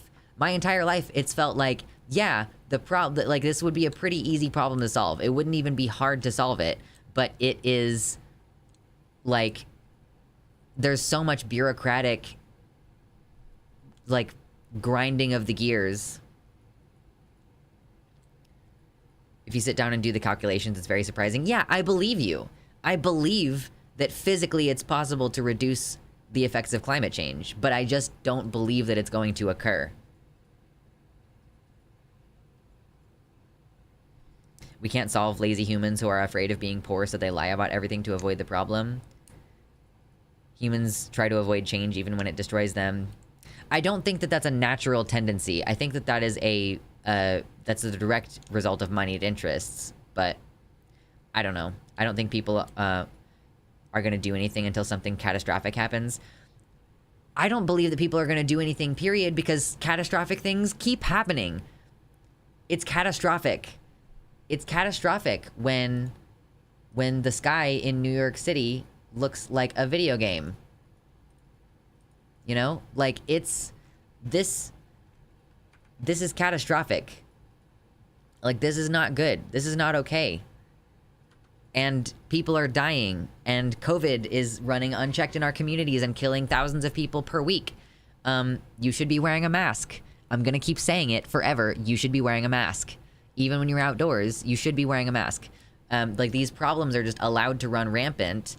And I saw a picture of people just sitting outside in New York City, like, eating at a restaurant and just chilling outdoors while the smoke around them and the air is all fucking orange. Because people have normalized, like, we have normalized all of these things and just think it's normal and aren't trying to do anything. Yeah, like, look at this guy. Like, this is a person who's talking about how there's folks outside without masks on, not understanding that this is a danger to their health. And of course, the camera's not even capturing how orange it is, but look how thick the air is. That's not normal. And people are just not motivated to do anything. Hello, EB, welcome in. When you believe that we're all destined for rapture, it makes sense that certain folks that have power aren't doing anything, lol. Yeah. Absolutely. COVID was an ad for doom. A third of Pakistan flooded. Texas froze. The growing seasons are going wild, which is going to result in famine. Weather events get more and more extreme. I wear a mask the majority of the time. Yeah, you should not take your mask off, for sure. I'm sorry, I refuse to let this news break down my axiomatic principles and optimism for a better future because that's what conservatives do and want. I'm not saying that you should be less optimistic, I guess. Like, I feel that there is a distinction between hoping something gets better and being optimistic that it will get better. I think that my pessimism is leading me to a place where I'm more interested in focusing on what we can do interpersonally to help each other, like contributing to the rainbowpassage.org, helping people get outside of unsafe places, and establishing communities where we have mutual support. And potentially where we have the concentrated power and motivation to destroy the systems that are making life actively worse for so many people. I don't believe that things are going to get better within the current framework, which does not necessarily mean that I feel that they will never get better. It just means that we actually have to destroy the systems that are in place because they are standing actively in the way of things getting better. You know? So, yeah, I don't want to allow my optimism that things will get better to allow me to be gullibly sucked into electoralism, for one example. I don't want to inadvertently give support to the system that is actively the problem because I'm optimistic that we can use the systems in place to fix things. I believe that we need to actively destroy many of the systems that are currently in place. For me, I tend to be a bloomer over a doomer because I am okay if we are the last generation of humanity. You know, like I said, the planet is gonna be fine if it becomes uninhabitable to us. There will eventually be some kind of rebalancing of the climate after we stop actively destroying it. There might be dramatically fewer species, but eventually they will grow and evolve and continue and become more. They will become more. But the people might be kind of fucked, at least on a broad scale. We might have few areas on the planet where we will continue to be able to flourish in small numbers, although I'm not sure how well that'll go, you know? I do the best I can to survive when I get the opportunity to do the right thing, or undermine fascism, I do it. There you go. Killing thousands of species of plants and animals. Of course, this is going to be like a major extinction event. It already is a major extinction event. We're already in one. So, yeah, we are in a mass extinction event, and after every one of those, life bounces back. That doesn't mean it's a good thing. I mourn the loss of diversity. Yeah, of course, I can't say that it's good. Just that it will eventually end. It's like humans can't go on forever destroying the environment. We will not be able to successfully kill every species on the planet. Even if we completely kill ourselves, the planet itself will be okay. Our time on it is rather limited, I think, is fair to say. Right now, I'm rooting for the orcas. I absolutely love the fact that orcas are just absolutely destroying yachts. And it's yachts specifically. Is it boats in general, or is it yachts specifically? Because they're against the rich. Something like "I'm okay about being the last generation" comment just comes off as collapse porn that isn't good for people's mental health. I mean, everybody's got to deal with things differently. And I can't say that I have the right answers. I think that some amount of moderation is important. So I would say don't lie down and rot, but don't be overly optimistic. We gotta be specific. I think it's boats in general. Okay, I support them. I support the orcas. Yachts and commercial fishing boats. I'm on the side of the orcas. I really think that they're the best buds. We're fucking up their home. They have every right. I feel like I need an orca. I don't want a blowhigh. I want an orca. I just need one that's the same size as a blowhigh. Like, just absurdly large, but an orca. Self-defense. Truly, we are lucky that octopi don't live as long as... Like, they don't live longer than, like, 5 years. Because they would destroy everything. They would absolutely fuck our shit up. Orcas are true proletariats. For sure. Let's talk about the gender critical stuff. Okay. When I say gender critical, I generally think of a specific flavor of UK transphobia.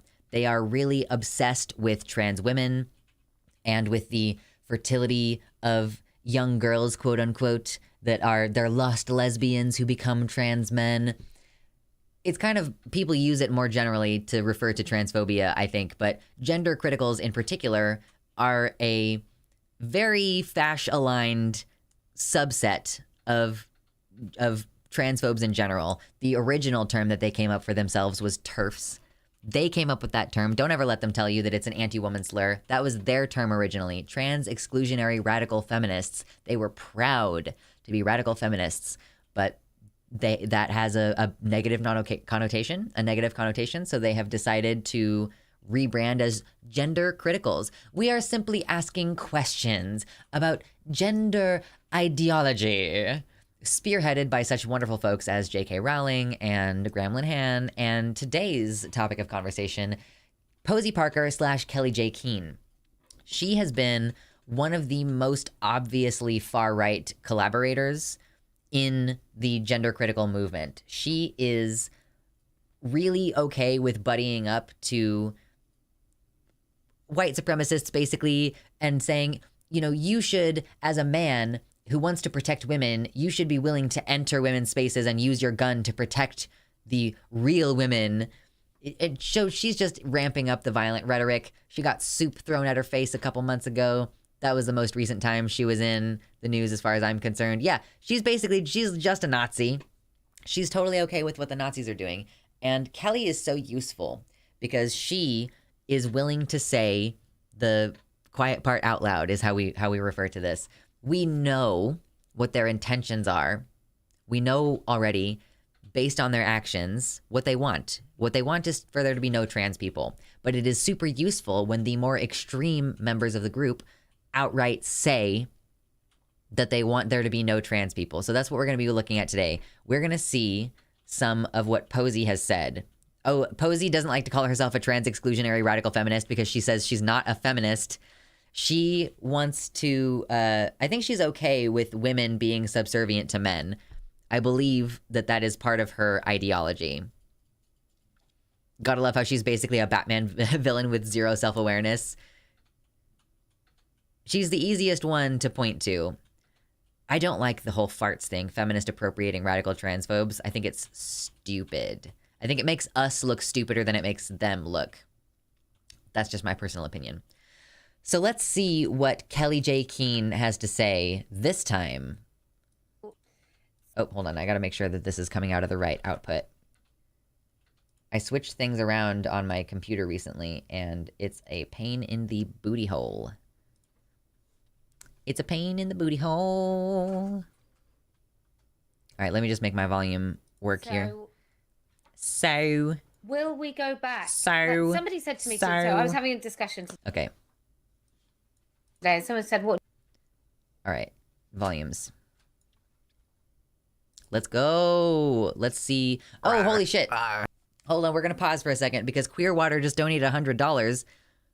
Holy shit, thank you. Wow, that was a very generous donation. No comment, apparently, but thank you so much. I appreciate that. Let me update the thing, and then I will objectify myself before we move forward in the live stream. This is my new thing that I'm just going to do regularly now, apparently. We like the flexing. We enjoy the flexing. Yeah, just call Kelly J what she is. A fascist. I get why people don't... I get why people want to call them gender criticals, but personally, I just like to call them comic book villains because that's what they are. Yo, Pug, that's amazing. Ooh, yes. I'm not really, like, good at flexing. I've only got, like, the couple poses because I don't know how to, like... Ooh, we can see the back of the arm a little bit. It's hard to get it all in frame, too. Donates without comment. Chad, I know. Amazing. Do we want to do tummy time? Do tummy time? Yeah, a little tummy time along with the flex. The forearms. Forearms are getting big. Ooh, poke. I can't wait until somebody does a chronological. Is that what someone said? I can't wait for someone to do a video showing every flex chronologically. You'd have to go through a lot of content. My left arm is not quite as bulky. It's a little bit bulky. Not quite as bulky. Anyway, we flexing. Thank you so much. I'm happy. Amidst the horror, we get flex. Ooh, yes. Beautiful. Yes, amidst the horror, we get flex. Ahegao. We make ahegao face.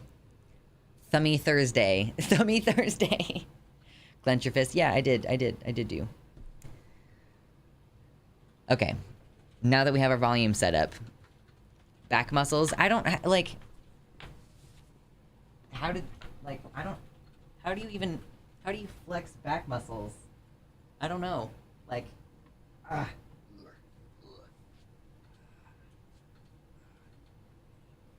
I don't know, man. I'm just trying to figure things out. I don't show off the back muscles very often. I like how we vamped from End of All Humans to TERFs to, yeah, flex, just another Lux stream, yeah. I'm glad you're all happy. Thank you. Oh, jeez. Ahegao is on the list to make because I like the horny emotes. True. All right. I'm glad you enjoyed the back flexing. Now let me get my headphones back on the desk here. I threw them on the floor. I threw them on the ground. There we go. All right. I'm glad you're happy. I think I'm willing to exchange flexes for money. I feel like that's a fairly even exchange. I'm willing. Oh, jeez. We just gotta make more time for Packer jokes, and that's a bingo. Yep. I'm not gonna give it to you for free, though. We hap. True. Man, I flexed my core a lot more than I intended to when I was flexing my back, and now I'm like, ooh, my core. Ew, oh no. Anyway. It ain't even sex work. It could be. Maybe someday I'll do nudes. I don't know. Maybe. We'll fucking figure it out. Flex work is best work. I won't argue. I won't argue. Hit like if you enjoyed the flexing. If there was a TERF story including Ariel Scarcella coming out as straight, I wouldn't be shocked at this point. Yeah, that would be pretty funny. Alright, so yeah, let's keep on with Kelly J. Keene and see what she has to say about trans people this time.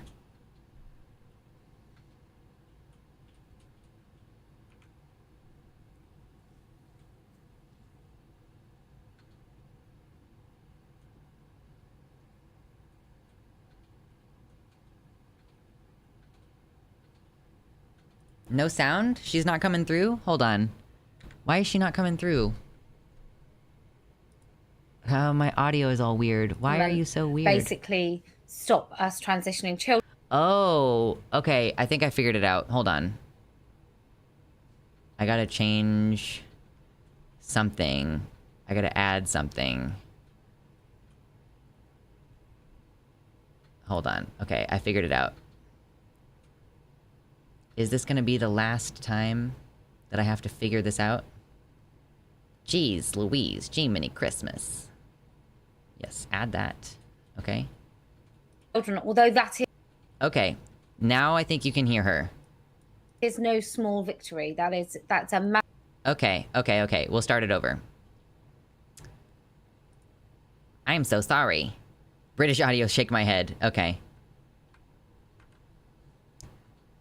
Normally, I'd be happy that I can't hear her.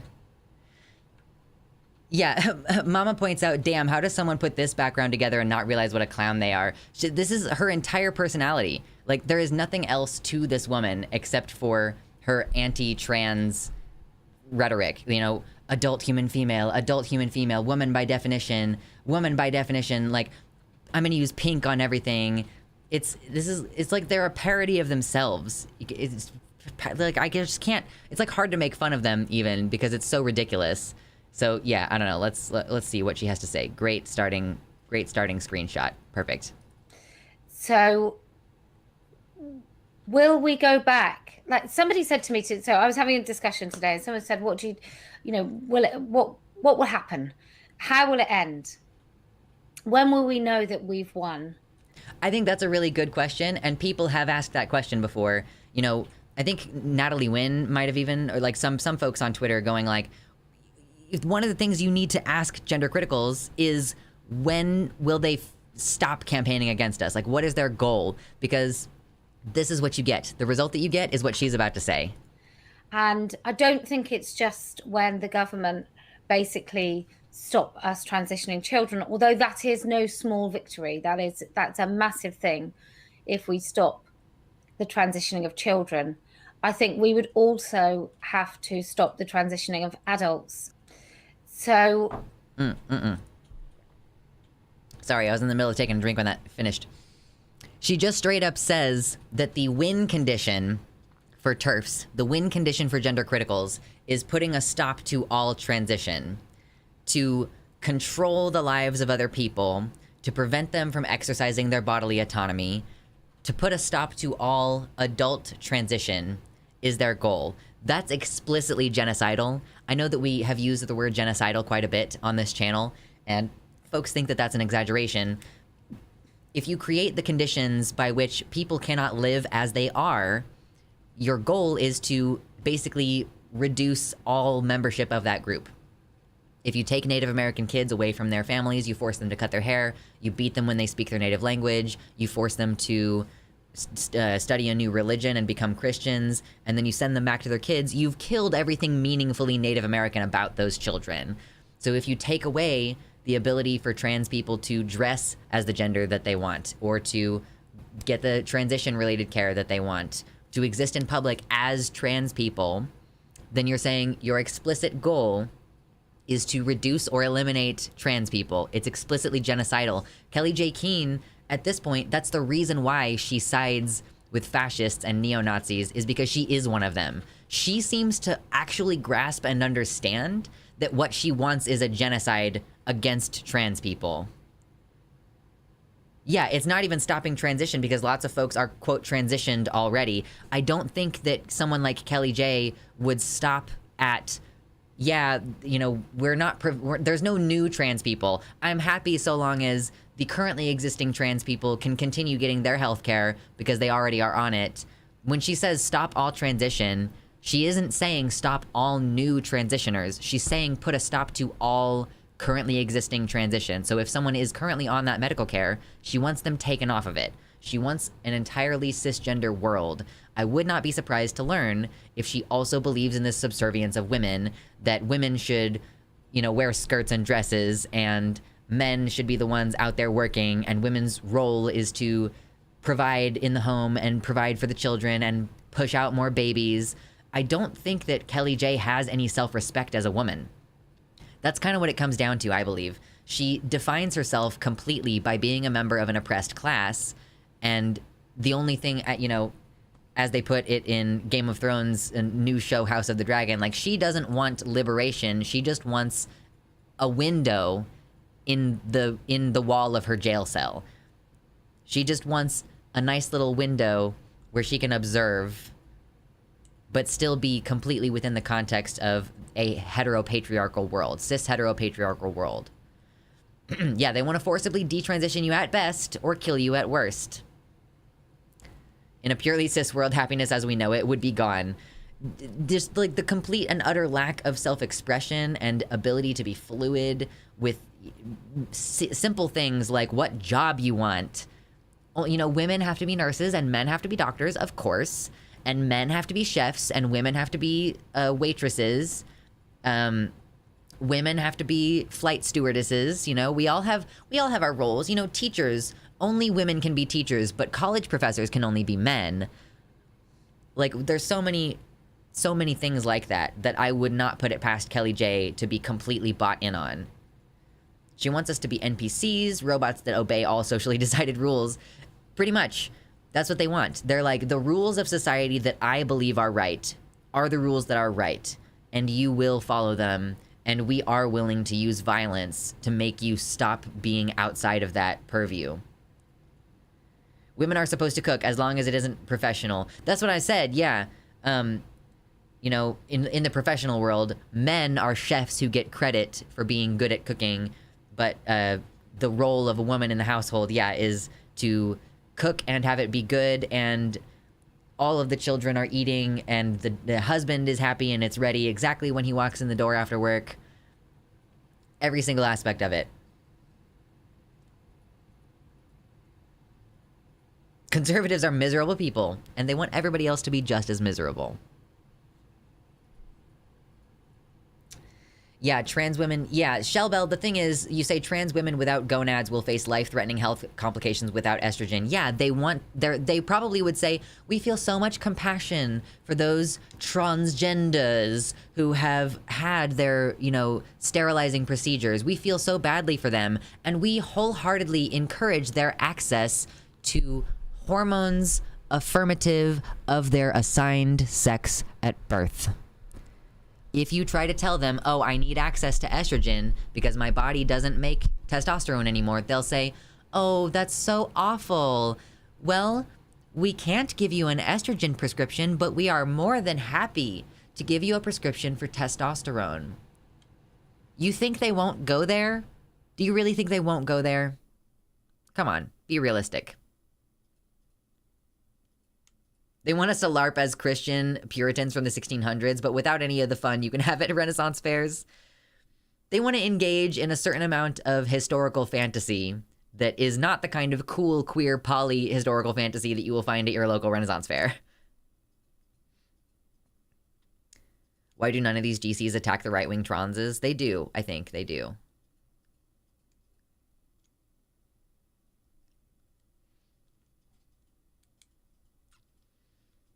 Yeah, anyway, maybe that's the end of the gender critical segment. She says she's not a feminist, but I'm sort of curious what her response would be to get back in the kitchen. I don't know. She'd probably be upsetty, but also maybe she genuinely does believe that women should be in the kitchen. Yeah, I wanted this turkey leg, not all this tradcon horse shit. My Renaissance Festival is a very queer positive space. They probably won't even give you the hormone for your sex assigned at birth. They would rather you just die. I mean, if what they are against is lifelong patience, then maybe they would. Maybe they would just let you die. Irked. Yeah, they'd probably say whatever Ernst Röhm said before they killed him. Truly. Why don't I... Let me bump this up. Oh my gosh, that's the wrong page. Okay, let me bump this up. And listen, if we get to, we probably won't, but if we get to 200 in today's stream, I'll flex again. Or I'll do some other thing that you want me to do. I don't know. I'm a whore now, so I'll just do whatever you want. The Taciturn, welcome to the website. Thank you so much for joining up here. She likely thinks those regressive policies wouldn't apply to her. Yeah, I mean, that's totally fair, Taciturn. It's just like those women who are against abortion, but they themselves get abortions. Like, it was different for my abortion because I already had kids, not realizing that the majority of women who get abortions, including the poor women who get abortions, are presently mothers who are trying to make sure that they can continue to afford the children that they already have. Me 10 years ago, violence is bad. Me now, punch all the fascist pigs. Luxander, did the horror talk end yet? Nope. We just finished talking about gender criticals, and now we're going to talk about the title issue. We're losing some people, but listen, if you're here to talk about the Civil War, we're about to talk about the Civil War. We're gonna get there. I have like many links. I have many links available, and we're gonna discuss. Okay, there's one link, there's two link, and there's three, and that should get us started. That will get us started. I've only seen a few episodes of The Handmaid's Tale, but one of the characters was an author and one of the chief architects of the new society built, in which she is banned from reading. Ooh. Jeez Louise. Because it's not about... Yeah, because the whole point of power is that you can do anything. Like, the whole point of power is that you can do the stuff that you make illegal for other folks. You put yourself in a position where you're... It's like, do as I say, not as I do, but for, like, a society. I've been posting political nudes for Pride Month. I took a set with "Girl Dick is for Allies Only" written in my stomach, and I've been posting them with inflammatory titles and arguing with Republicans in the comments. I didn't even know that there would be Republicans arguing in the comments. What, on OnlyFans? Is this where you're posting these nudes? It's literally the point of power. Exactly, Diaphla. The whole point is that they can do things that they tell you you're not allowed to do. Oh, there's a gnat that landed in my coffee. Okay. I'm still gonna drink it, though. Aren't the fascist pigs because they all belong to Ganondorf? No. Oh, Reddit. You've been posting nudes on Reddit and Twitter and arguing with people. Okay, I was like, well, how are you arguing with people on OnlyFans? That's silly. I don't want any fucking politics in my porn. I watched this one video once of like a, what was it? It was like a right-wing girl having sex with a right-wing guy, but then he came inside her and was like, you don't, like, yeah, you're fine, don't worry about it. And she was like all fucked up about it because she didn't believe in abortion. It was like, that was the whole, that was the whole story. They'll jerk off to you but won't give you rights. Exactly. I mean, women too. They jerk off to women and just won't give them any rights. Biggest consumers of trans porn are red states. They're curious. They want to know. They want to find out. Okay. There's 80 people here. Thank you so much for hanging out. If you've not yet hit like on the stream, it always results in a slight bump in viewers. So if you click like right before we start a segment, that means that we are going to get more people for the segment. And we are about to talk about the Civil War shit. Here we go. Yes. Oh, and the donations are always useful too. Yes, exactly. Okay. Let me drink my coffee, and then we're going to start Civil War segment. Okay, you ready, babes? Ready?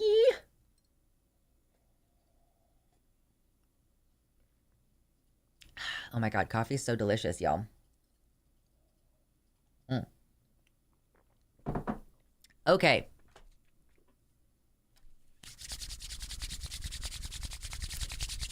Let's get started. If you've been following my channel for the past year, we have been covering news related to the right-wing uprising that we're having, where it kind of seems like we're trending toward a sort of, you know, maybe you could call it like a fascist takeover. You could call it maybe like a bit of a genocide against trans people, and that we are being the scapegoat for a fascist takeover of our country and like a usurpation of the democratic process in some places. We've been talking about it extensively for the past year. So toss a coin to your streamer if you appreciate having the laws broken down for you like this. We are covering today a school board meeting. And now you think, why? Why are you covering school board meetings? Okay, usually these are pretty low-key events. It's not like the hip, popping local government thing that everybody wants to get involved in, right? But some people got really interested in what was going on at this particular school board meeting in Glendale, California. They were having a school board meeting about acknowledging Pride Month. Like, how are we going to acknowledge Pride Month as a school district? Frankly, why were they having this discussion? It's the summertime.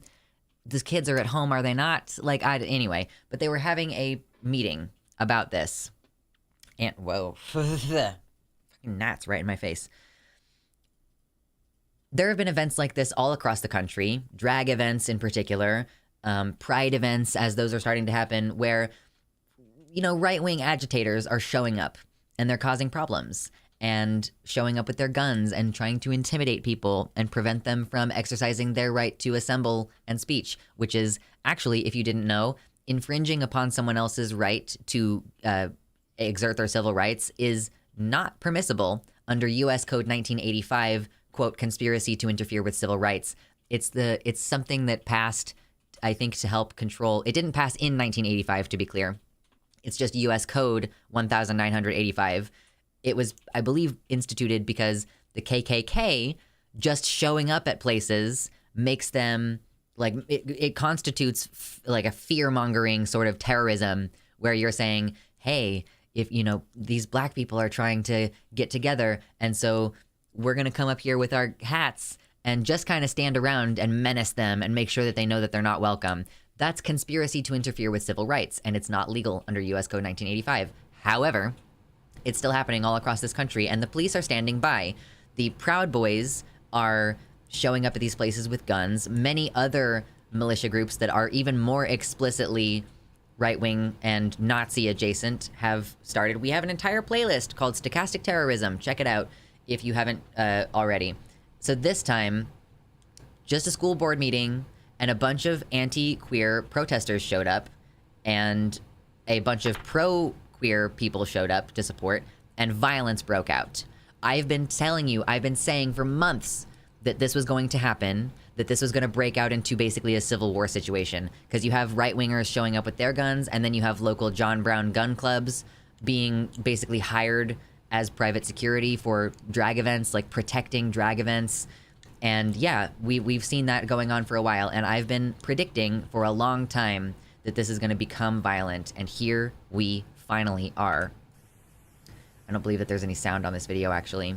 So here we have, I believe these people with the white shirts with the big black text on them, those are folks who bought their shirts from Andy No. Andy No? I don't remember how to pronounce it. But the police are not doing a very good job of breaking this up.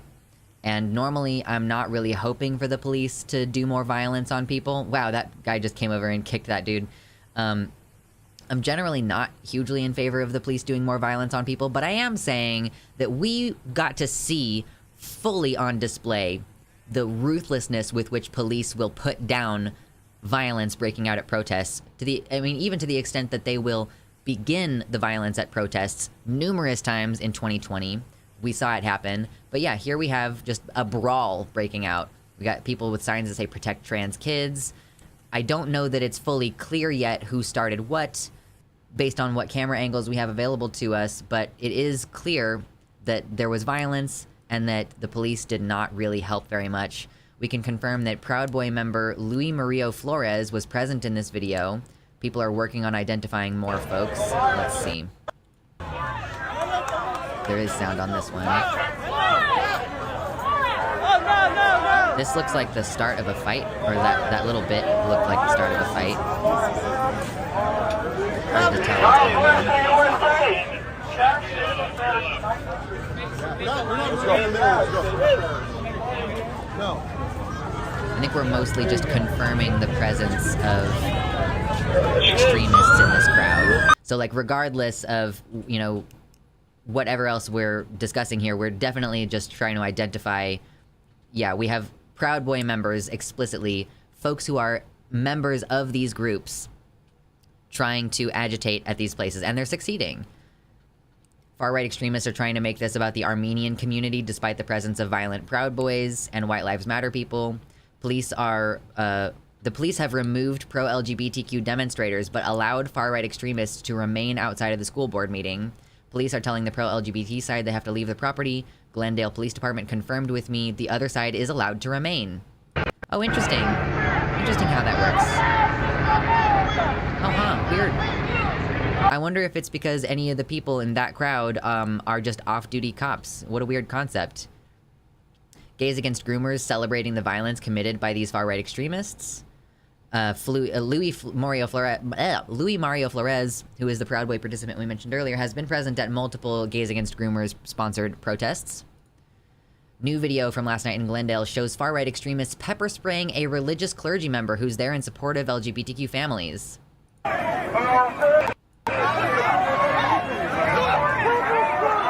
This clergyman right here just got pepper sprayed, holding a little rainbow flag. Good that there are people there to help, but yeah, I mean, this is the situation. That guy wasn't doing anything to harm anyone, but he's been pepper sprayed in the face, showing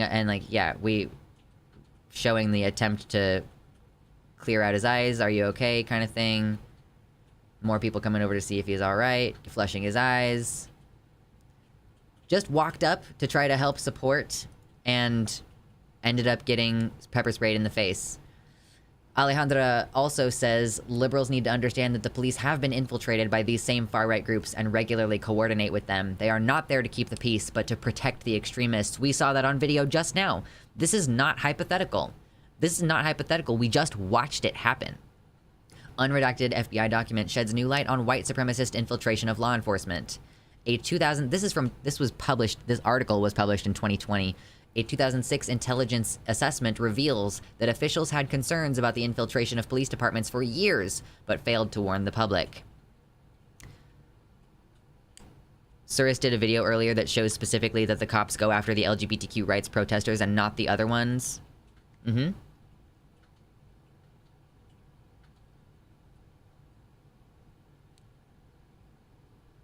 If they let the right-wingers remain, then they are biased. Of course. Yeah, they literally are there to protect the far-right extremists. So this is what you got to keep in mind as we move forward here. Excuse me. If you're interested in reading more about this, hidden in plain sight, racism, white supremacy, and far-right militancy in law enforcement. Summary, the government's response to known connections of law enforcement officers to violent, racist, and militant groups has been strikingly insufficient. Our entire police system across the country has been infiltrated and dominated and co-opted by white supremacists. So, yes, when we have pride, if we have pride and the cops are there allegedly to keep the peace, when right-wingers come up and start drumming up violence, they are going to protect the violent white supremacist agitators because that's their friends. Those are the people who they hang out with. Those are their buddies that they go get a beer with. They're not only like standing by, they explicitly and tacitly endorse this violence happening. And we've been seeing this across the country. Again, I have my stochastic terrorism playlist. We've talked about this multiple times. Proud Boys show up, menace people with guns, and the police maybe will show up. And then, like, there was one instance where the police were just like, we're just gonna sit in our cars because, it's just not necessary. We're not gonna come out there like, oh, maybe we could spare one police officer, but he may or may not be able to come because we're understaffed right now, It's always been that way because police started as slave catchers. Of course, they are enforcers of all the unjust laws that our gerrymandered system produces. This goes in the straight up terrorism playlist. Yeah, I mean, my playlist is called Stochastic Terrorism, but it is straight up terrorism at this point. The USMC was better at eliminating Nazis and white supremacists than the cops are. We saw how police will roll out tanks when minorities protest for rights, but for the violent fascists, oh gosh, whoopsie, we couldn't stop them from attacking you relentlessly multiple times in plain sight. Teehee. Yeah, it's not gonna get better under the current system. I hate to be the one who keeps harping on that, but yeah, we need something big to change. Defund the police is not good enough. I know that folks get real scared. How will we defend our communities? What are we gonna do when there's a robbery? Anything else. Literally anything else. It does not matter what it is at this point. Literally anything else. Get rid of this. I don't even care if you have a transitionary system in place. Get rid of the cops. Get rid of them. Immediately. Defund is not good enough. We need to abolish. Like, it's not gonna be the purge. Do you honestly think it's gonna be the purge if we just don't have any police officers? Like, oh no, if there's no police officers, who are you gonna call to show up an hour after your car is stolen to shrug their shoulders and tell you there's nothing they can do about it? Like, oh my God, what's gonna happen in our communities if a battered woman calls the police and the police talk to her husband and pats him on the back and doesn't even bring him in for questioning? Like, oh no. What are we gonna do if we don't have someone to show up to our suicidal friend's house and shoot them to death before they have the opportunity to do it themselves? Oh no, what are we gonna do without that? Not literally anything else, because stand your ground as a standard would be bad, but close to anything. I don't know what people even mean by stand your ground. It means different things in different places. Like, do you have a duty to retreat? I don't know that I believe that. Like, if a transphobe comes at me and starts brandishing a weapon at me, do I have a duty to retreat? No, I think I can shoot them, and that would be the correct and appropriate response to have. Like, I don't know. I'm so tired of being in a position where we are expected to be the bigger person, and we shouldn't use the tactics that they're using. But fuck that. I'm so sick of this shit. Like, I'm so sick of being told that I'm not allowed to defend myself and my community. I'm so sick of being told, Like, ooh, we need to be the bigger people. We need to go, when they go low, we go high. No, bitch, when they go low, we go lower, okay? Grow a fucking brain. Like, do you honestly think that anything is going to change if we don't start, like, losing our fucking mind? Like, don't you want to just go ape shit? Yeah, at this point, I kind of want to just go ape shit. Literally, if cops just focused on being first responders instead of a fucking occupying army. Yeah, it's an occupying army. At some point when they go low, we go high becomes playing with one arm behind your back. Yeah, we're kneecapping ourselves for no particular reason. When we can historically look and see that taking the high road is demonstrably not effective. The literal only time that minorities effectively get change to happen is when they are willing to actually break shit. Get the bricks out. Violence in the name of self-defense is common sense. Malcolm X, man, I want to read some of his writings, or like if just like a compilation of things that he said, because Malcolm X might be my new Patronus. Oh man. Capitalism without the threat of state violence can't work as intended. I think police are inherently part of capitalism, but after we overthrow capitalism, we could replace them. I suppose. I mean, the legal system is designed in such a way as to protect capital, therefore the job of police is to protect capital. That was such a white thing to say. I know. I was being stupid. That was the whole thing. Malcolm X has always been my hero, for sure. I really think he was done dirty by the whole propaganda of upholding Martin Luther King Jr. as, I guess, Dr. Martin Luther King Jr. I want to respect the man's legacy.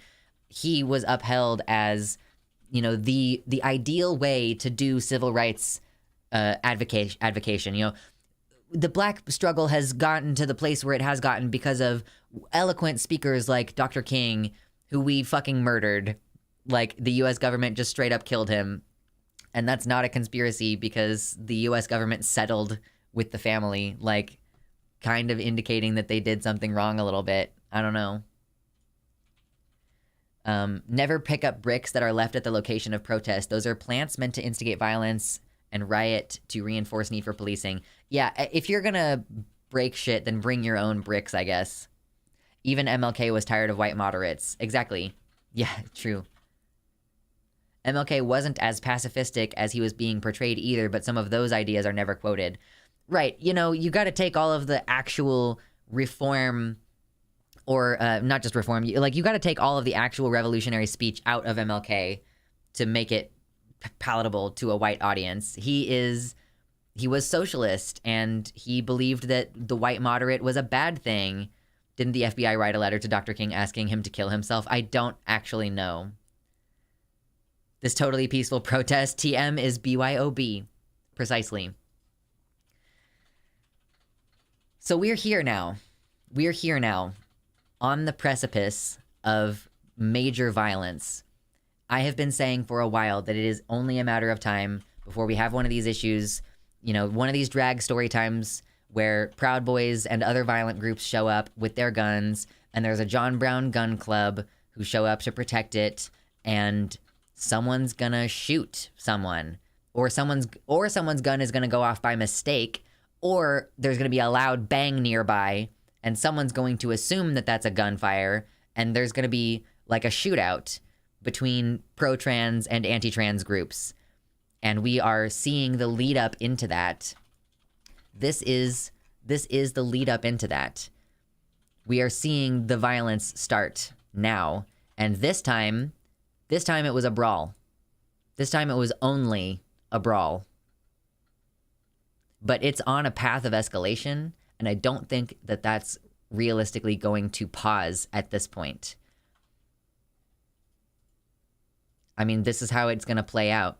The cops are not going to do enough to stop the violence, and then they're going to escort away the pro-LGBT protesters, and they're going to allow the right-wing agitators to continue to menace the school board. They're going to specifically set up shop to allow these people to menace the school boards. That's what they're going to do. It's a powder keg. Yeah, I mean, it's a powder keg. It's gonna blow up very soon. I shall let you know that DNA can be monetized. If you're looking for a better life, you can sell both your tissue and the DNA that comes with it. Jeez. MLK indeed was pushed to unalive himself. Thankfully, he didn't. Nice to see the same people who 10 years ago told me to be nonviolent are now ready to take up arms. It's about time. Truly, if you're still like, oh, we need to do things peacefully. Like, grow up. Grow up. Grow up. Grow up. I'm sorry. The first Pride was a riot. Everybody keeps saying it. The school board still voted to have Pride Month. All of the drama did not intimidate them. I mean, that's good. And we have to keep doing that. I keep saying this about the bomb threats. We've had the bomb threats toward Boston Children's Hospital and towards Targets now. We need to keep doing exactly as much gay shit as we are currently doing. Because if we cow to threats, then they know that they can just threaten us and they don't actually have to follow through. You have to make them follow through.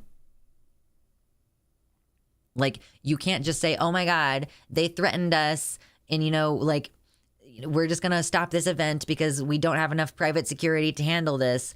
You know, if they're going to bomb a fucking school, then you need to put them in that position where they have to do the fucked up thing like bomb a school. And then you can clearly point to it and say, okay, they are willing to bomb a school that's hosting a drag event. Or they're willing to bomb a library that's hosting a drag event. Taking away our human rights isn't peaceful. Why should we be? Exactly. Exactly. If we stop and lay down, they will walk all over us. Be crime, do gay. Be crime, do gay.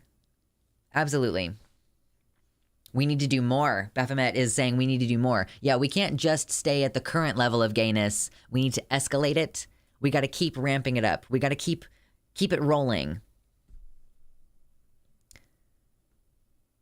I was born into a queerphobic world, and I want to leave one where everyone is queer. Yes. Every single person has to be queer. It's legally required.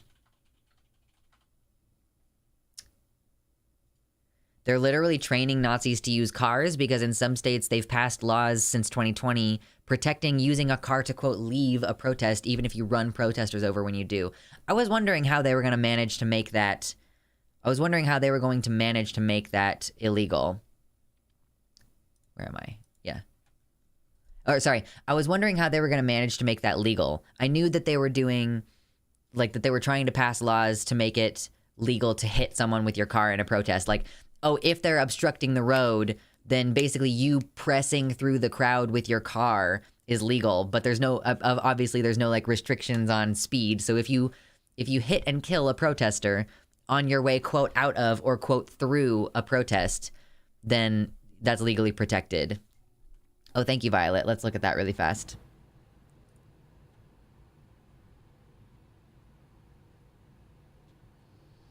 Yeah, Republicans put forth legislation that seeks to protect drivers who hit protesters. Did this actually... Wait. They put forth legislation. Did any of this actually pass? There were Iowa, Missouri, Oklahoma, Utah, and a dozen other states introduced new counter-protest measures. The traffic blocking tactic has attracted the most concern because of the obvious hazard. In one particularly chilling incident in Minneapolis, a large tanker truck drove at high speed through thousands of protesters gathered on a closed highway. Remarkably, no one was seriously hurt, though a criminal complaint says at least one protester suffered abrasions. There was one event where a non-binary person named Summer was killed by a car crashing through a protest, and another trans person was very seriously injured but didn't die. So we've lost a trans person to this exact thing. I gotta, hold on, I gotta find that person.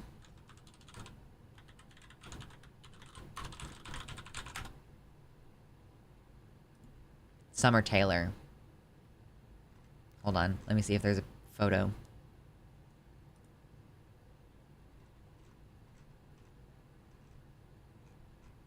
I don't think there's a photo of Summer. I want to see a photo of Summer.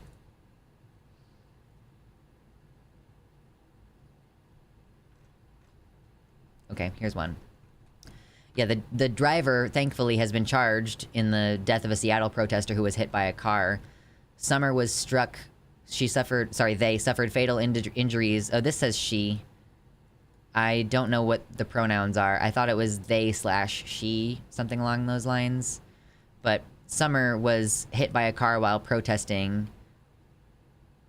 And yeah, I think that,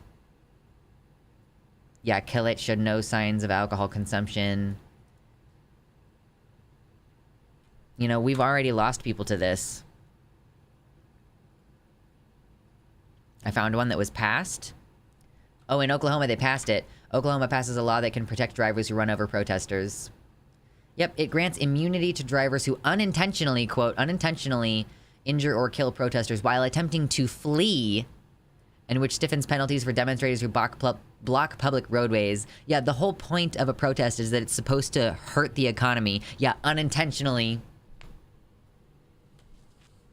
I promised it was unintentional, officer. Like, are you kidding? Are you kidding? Intention is a super easy to prove element. Plenty of laws do have an element of your state of mind and your intention. Plenty of laws do that, so this is not particularly unique in that fashion, but it is going like, you know, if unintentionally killing a protester, like, how about you don't drive through a crowd of people? Like, if you drive through a crowd of people, then you are accepting a risk that you're gonna kill people, and so you're kind of going into it with intention. Knowledge that you could kill, I think, is equivalent to intention to potentially kill. Like, willingness to kill, for sure.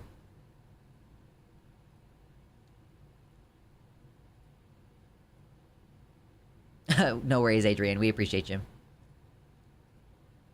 Oh, there were a bunch of people. I was scared. I panicked and I hit the gas. Like, that's the whole thing. It's like trans panic defense, basically. It's protest panic defense. I'm in a 2,000-pound armored vehicle, basically. Like, compared to all these fleshy bodies around me, I'm in an armored vehicle. I'm so scared. I am so scared. Mommy, help me. I'm so scared. 13 years ago, I called the police to make them aware of a protest on a BLM protest. It was blocking an intersection because it wasn't letting my bus get to me so I could get home. Why would you do that? The whole point of a protest is that you can't get home on time. Like, I know that you personally agree. Yeah, I'm surprised to hear that. But it was 13 years ago, so you've grown, and I'm not going to hold it against you.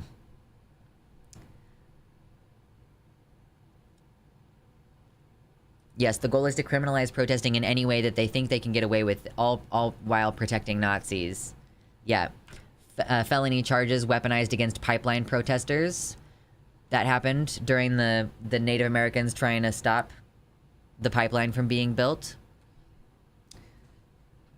You don't have a right to protest, and the Nazis do have a right to infringe on your civil liberties to gather and to speech. What are you going to do about it? Maybe we'll cut the segment there. That seems like an amusing place to stop. I remember the summer thing. That was an actual accident. They're on the interstate at night. If I remember the video correctly, the driver swerved to avoid one person and hit another. Yeah, I remember Charlottesville, and I remember Heather Heyer being killed. I always thought it was a pity that no one dragged the killer out of the car and shot him on the spot. Yeah, I guess if you're a liberal, you don't have a gun. That's the problem with liberals at protests, is that they don't usually have their own piece. At other times, you have had actual Nazis use cars to ram people. Yeah. Yeah, there was some ideas about how the guy who hit Summer was, like, recovering drug addict or something like that. Anyway. Those are the big news items today. We can keep discussing, of course.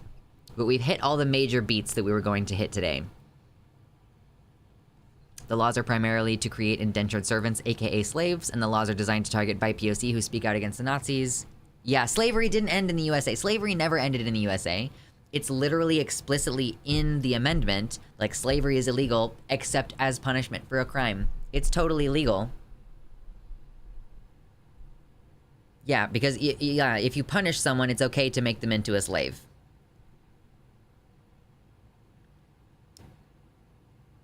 Yeah. Yeah, the self-improvement is definitely good to see, Veronica, for sure. I approve this message of self-improvement. We all need to do pro-trans graffiti everywhere. I like the idea of getting trans stickers to cover up TERF stickers, you know? If the TERF has already defaced the thing, then you can put a sticker on top of it. That particular protest was poorly executed, interstate highway at night with poor lighting. That's fair enough. That's fair. Tomorrow I'm gonna go TERF sticker hunting. I'm doing my part. Absolument. So I do kind of think that we should be a little bit careful when we discuss, you know, wage slavery. Like, I think wage slavery is a good concept. Like, the idea that you are only being compensated just barely enough to have a place to live and food, and often not even that much. But chattel slavery is a different thing. Like, you know, we do not live in an environment where someone tells you who to breed with and takes away your children, and then like while your breasts are producing milk for your baby, they put their white baby in your hands and tell you to feed it. Like, it's a very different experience, chattel slavery. So I think we should be very cautious the way that we speak about like wage slavery or work slavery. But yes, I mean, yeah, slavery in the sense of you don't have a choice. You are trapped in a place. You are owned. You're basically like a possession of the U.S. government. This is what I mean. Like, this is why I don't like states. Like, we are functionally possessions of the U.S. government that they can do what they want with. And that's especially the case when you're in a prison. You are a possession. I imagine it's very, very, very dehumanizing and objectifying. I love putting pride rainbows on the bumpers of Christo-fascists and neo-Nazis. In the 80s, I would put pink triangles on their bumpers. Ah, that's amazing. The pink triangle, I think it's such a bummer that people don't get the, like, pink triangle, gay people and trans people were also holocausted during the Holocaust. I'm talking about work slavery of marginalized people that happens in our fields every day. I mean, well, I guess I don't know. Are you saying that folks, like, don't have permission to leave? Because I know that they are criminally underpaid and they're highly overworked. There's absolutely work slavery of, quote, illegal refugees and immigrants, especially refugees avoiding murder where they would be sent back to. Of course, it's highly exploitative. I thought slavery was when the Daily Wire offers you $50 million to spew hateful shit online. Would I spew hateful shit online for the Daily Wire if they offered me $50 million? Oh, I don't know. $50 million is a lot of trans people that I could help. All right, later, Veronica. They leave us out of the history lessons on purpose. Of course. Of course they leave us out on purpose. Jeez Louise. 50 million? Yeah. $50 million? Ugh.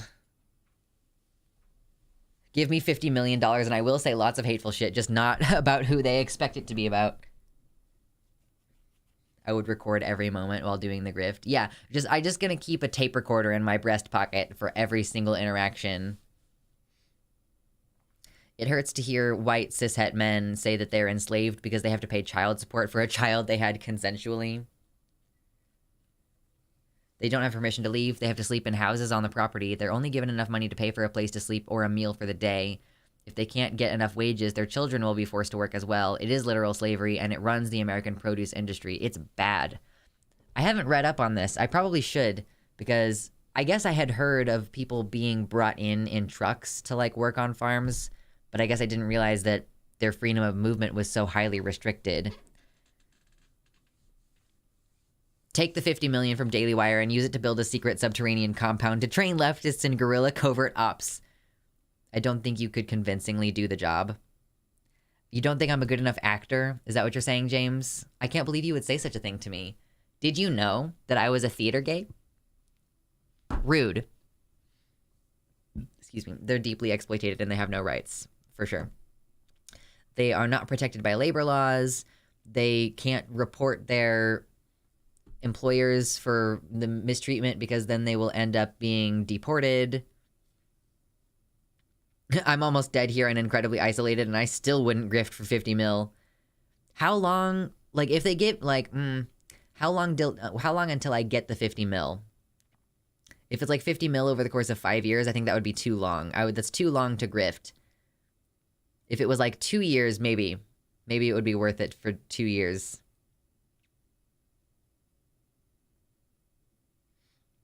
Great comic about work towns that take advantage of low-income people. Oh yeah, work towns are terrible. Michael Knowles isn't a believable actor. Dude is 100% a closeted gay, but conservatives will take anyone who says the hateful shit. I hadn't really thought about that at all before, Gayfesh, but I think that you might be right about Michael Knowles being a closet case. Just be an extremely ineffective grifter. Oh, that's true. Yeah, it doesn't mean that I have to be good at my job. 10 mil is a lot for a span of 5 years. Easy gig. I could just be really bad at it. I could just use the worst possible arguments that have the easiest holes in them, or say things that are deliberately like hypocritical sounding to undermine the movement and make them look ridiculous. That would be funny. He's not quite straight passing, is he? I just associate Michael Knowles' face with the face of evil. You'd have to be a failed actor to work at the Daily Wire. You're too good of an actor, they'd never buy it.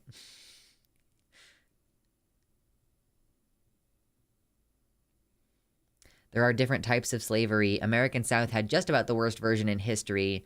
Even other places with chattel had ways that people could attain their freedom, and their children were generally born free.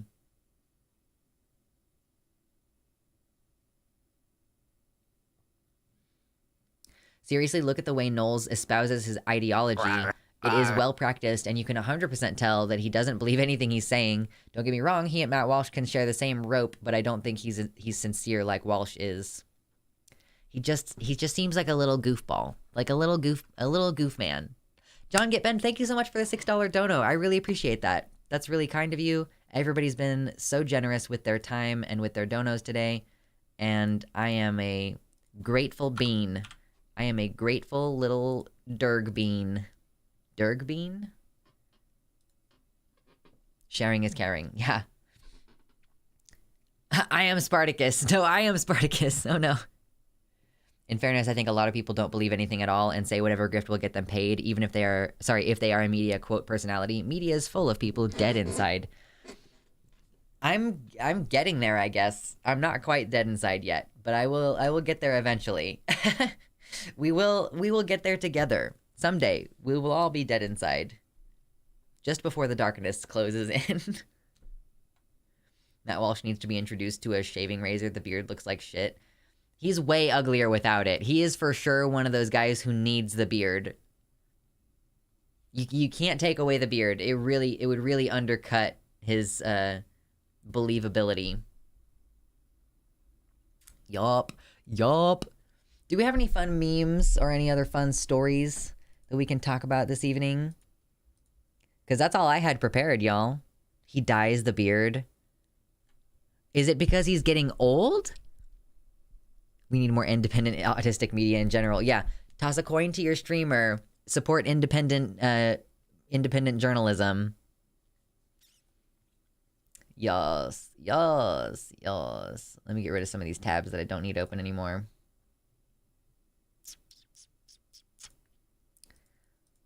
Alejandra Caballero. Oh, that's not what I wanted. Nah, it's because it looks like shit. It just doesn't look like shit until he dyes it and it makes it not look like shit anymore.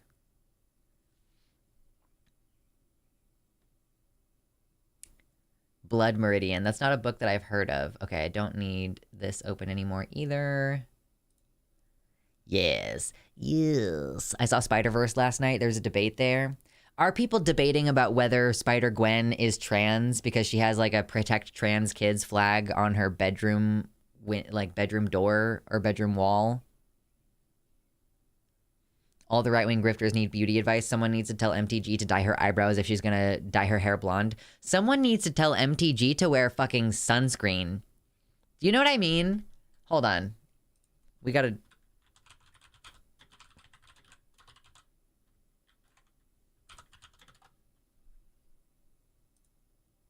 Hold on, we need some pictures. She needs to wear sunscreen. Someone needs to tell her that the, crispy brown skin does not look good with the blonde hair. She's so crunchy Like, look at this leather of her neck right now. Like, look at the spots on her chest. This is a woman who's never worn sunscreen in her entire life. There's more to it as far as I know. There's apparently a whole big speech that people are saying is explicitly a trans speech, and while she's giving it, the entire scene is in the trans flag colors. I could have some details mistaken. I haven't seen it. Oh, okay. Like, it's a lot more explicit in the... Yeah, I'll have to watch it. I love... the first Spider-Verse movie was so good and so well done and so well executed, and I am super interested to see the new one when it's available to me to see it. She's giving deck chair. She's giving deck chair. True. Marjorie Taylor Greene is like a taxidermy made by somebody who had never seen a human in person. Oh, no. No. Like the horrendous taxidermy of a lion. Oh, my God. That's awful. No. Her dad's uniform at the beginning has a big trans pride... has a trans pride flag pinned on. The lighting the animators gave her is all trans flag colors. I think she has a trans flag pin. Haven't seen it, but there's an article on it. Okay, we'll have to watch it so we can talk about it. Did you see that Trump got indicted over classified documents he kept at Mar-a-Lago? I saw that he was talking about something on Truth Social, but I didn't know what the specific thing was. I kind of appreciate that I don't see Trump stuff in the mainstream news as much anymore. Or I guess mainstream news. My mainstream news, which is Twitter. Movie night, true.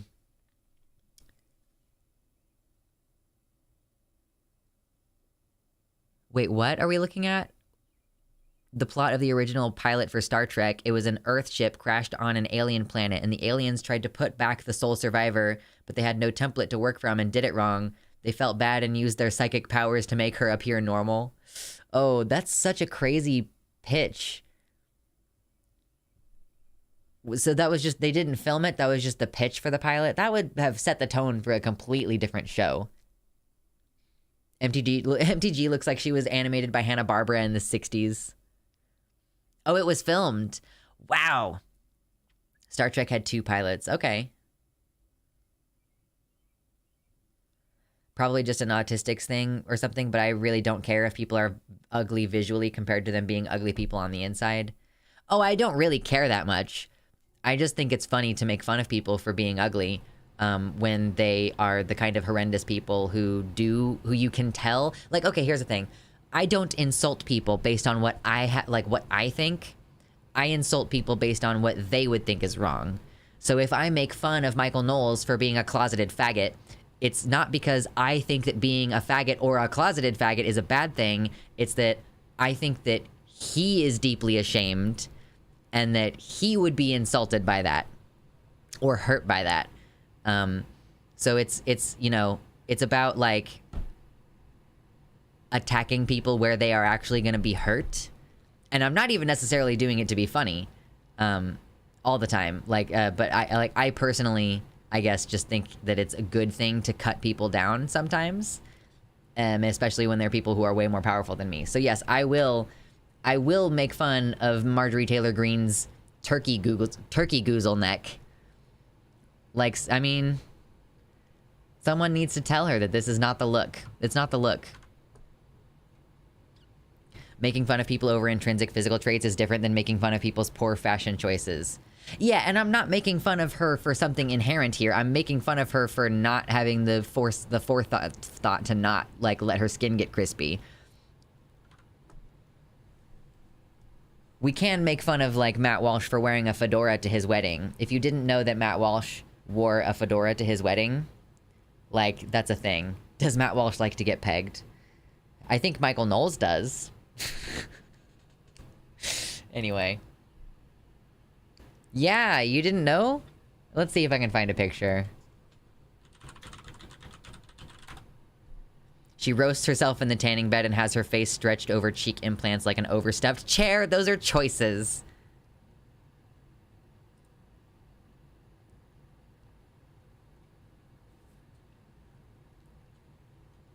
I saw the pictures once upon a time, but I don't know if they'll show up in a Google search.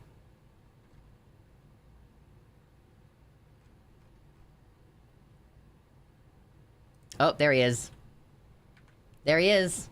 There he is. I wasn't kidding. I'm pretty sure that's him, right? Is there a... Yeah. Yeah, this is what Matt Walsh looks like without a beard, right? He did it. He had to do it to him.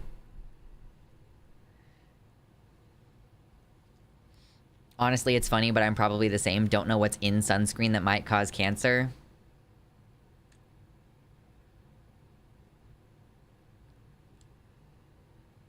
We have demonstrable proof that exposure to the sun causes cancer. We do not have proof of any kind that sunscreen causes cancer. That's crazy. That's like saying I don't want to take the COVID vaccine because the COVID vaccine might have some side effects, but I will risk catching COVID, which has demonstrably worse side effects. Like,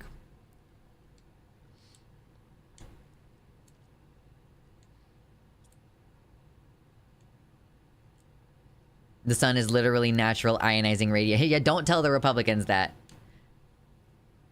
Use sunscreen, people. Okay, we've stolen Demon Mama's rule number 1. Okay, you know what the one rule is? The one rule is don't die. And one of the things that you need to do is not get skin cancer.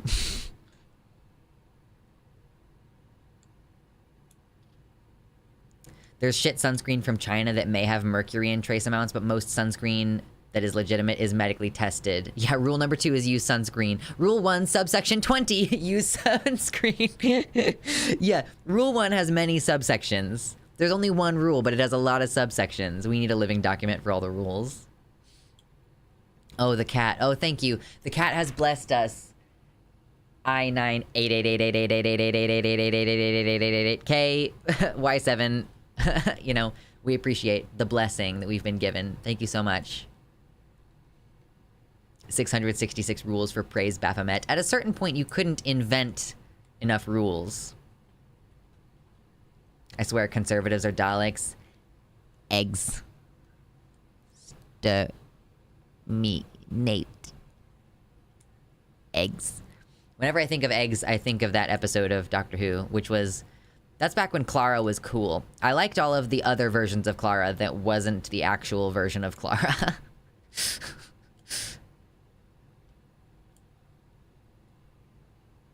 I'm already diabetic, epileptic, have heart issues, and obesity, so probably gonna be dead by the end of the decade, but I will go down fighting. You gotta go down, like, with your teeth and your claws out. Souffle girl. Mm-hmm. That's like my probably favorite version of Clara. There were ingredients in older sunscreens in the 70s that contained carcinogens, however, they've been taken off the market and or replaced with safe ingredients. Oh, nice, Halo Ben. I randomly remember what video it was that I discovered your channel. It was Buy vs. Pan. I was curious. Yeah, Buy vs. Pan.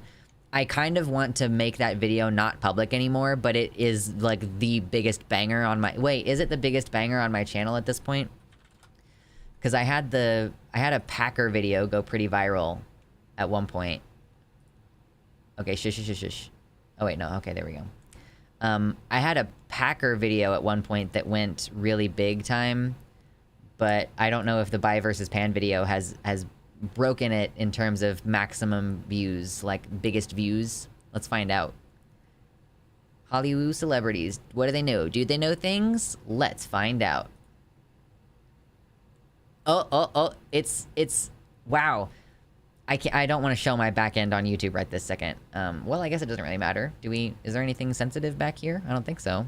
All these videos are public. So, yeah. So my number 1 video is number 1 laboratory sport STP review with 630,000 views. My second most viewed video is bisexual versus pansexual, what's the difference? With 513,000 views. So it's still gonna take a while for the bisexual I really do kind of wish that I could take it off the channel, but what are you gonna do? It's so strange to have several videos that are in the hundreds of thousands range. I have 5 videos that made over 100,000 views, and regularly on my channel, my videos get about 2,000 views, or that's actually a good day. On a regular day, it's more like 800 or 900. Very weird. I think it's okay to have both terms for people who want to be more specific, as long as we stop telling bi people they are transphobic. Yeah, I mean, it was just explaining what the difference is, and the video completely honors all identities and believes in their legitimacy. I don't know if I explicitly said that bisexuality is not transphobic, but excuse me. How do you feel about egg culture? I used to make a lot of egg jokes to my boyfriend, but then he told me he felt in his last few relationships with trans women that his GNC tendencies were constantly being ascribed egg. I hate when people say they're forcing the GNC people to be trans, and this isn't that, but he's a very sincere person. Am bi, am trans, not transphobic. Yeah.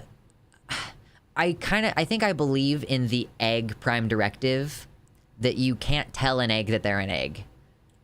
I think, like, if you recognize that someone is an egg, that means that you recognize that they have not yet recognized that they are trans. You can see that they have signs, but they are not willing to admit it to themselves, and you telling them that they are secretly trans is not going to help bring them to that place, and it could potentially alienate someone who isn't ready to acknowledge or who just isn't trans, you know? I think that's probably the way to go. Bi-pan discourse makes me want to break shit. I hate it. Yeah, I guess the aspect of it where people accuse both sides of being transphobic. I don't think it's great to call people eggs unless they're Finster. Finster has built his entire career on the speculation of whether or not he's an egg. So yes, it's okay to make jokes about Finn. Some days I play into egg jokes, and some days I yell at people for making egg jokes. Yeah. I think that it's probably best to... And it's like, if you think that someone is a repressor, like, you can't do anything about that. I have met people who sometimes I'm like...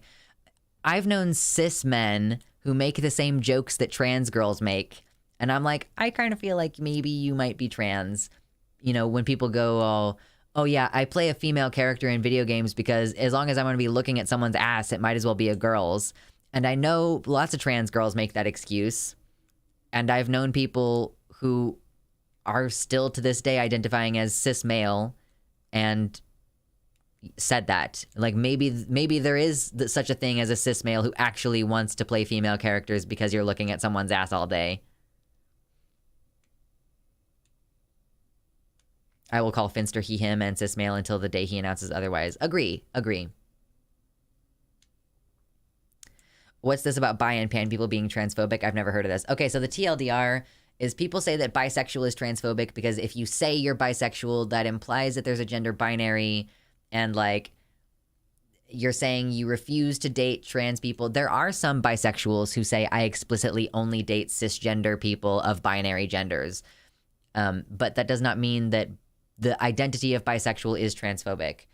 But that's kind of one of the arguments. And then people will accuse pansexuals of being transphobic because, you know, just because if you're a straight man and you're attracted to trans women, you're still straight. But some people will say, oh, well, you're pansexual.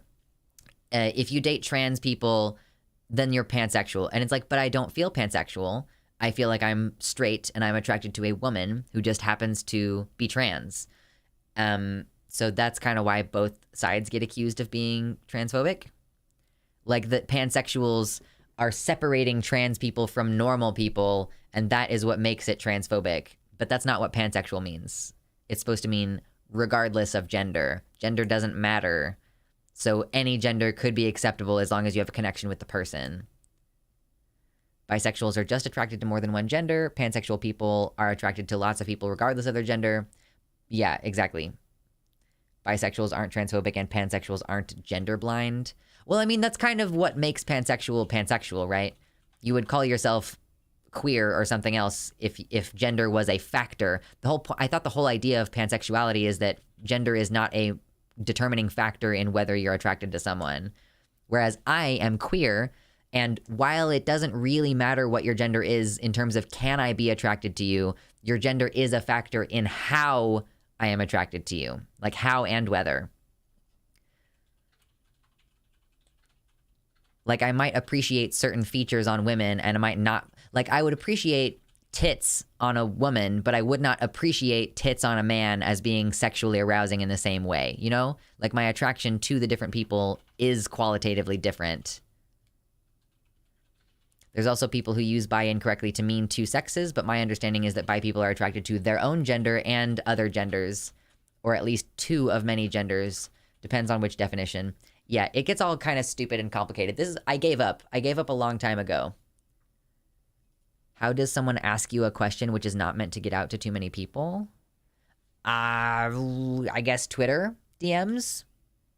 Or maybe Discord DMs. I don't know. I really hate DMs. So there's a good chance that I will just not reply. But I guess I respond on Twitter more often than on other platforms. I thought I was NB-phobic, not transphobic. Hey, Telecritter, I have some news for you. And that's that, by definition, all non-binary people are trans. So people being NB-phobic is a flavor of transphobia. It's just against a certain type of trans person.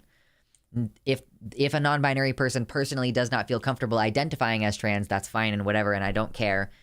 But by definition, their gender is different than the one that they were assigned, and whether they've transitioned or not, they are under the purview of trans people. And so therefore, if you are being shitty to a non-binary person for their being non-binary, that is transphobia against that person. We're going to disagree on the tits thing. I mean, it's about your personal flavor preference. I just have a personal flavor preference.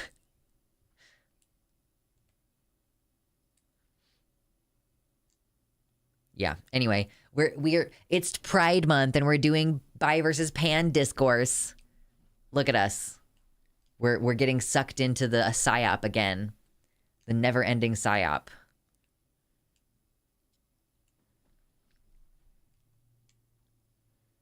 There are people assigned a third gender marker X in Canada, so if they were to turn out NB, they would be cis. Listen, my patience for y'all trying to catch me on technicalities is running very short, which means I think that I need to get offline soon. Like, oh my god, I do not like being caught in word games. My flavor preference is yes. Fair enough. Yes, there are some transphobic bisexuals. Bisexual? Nah, for you, I'm bisexual. See ya!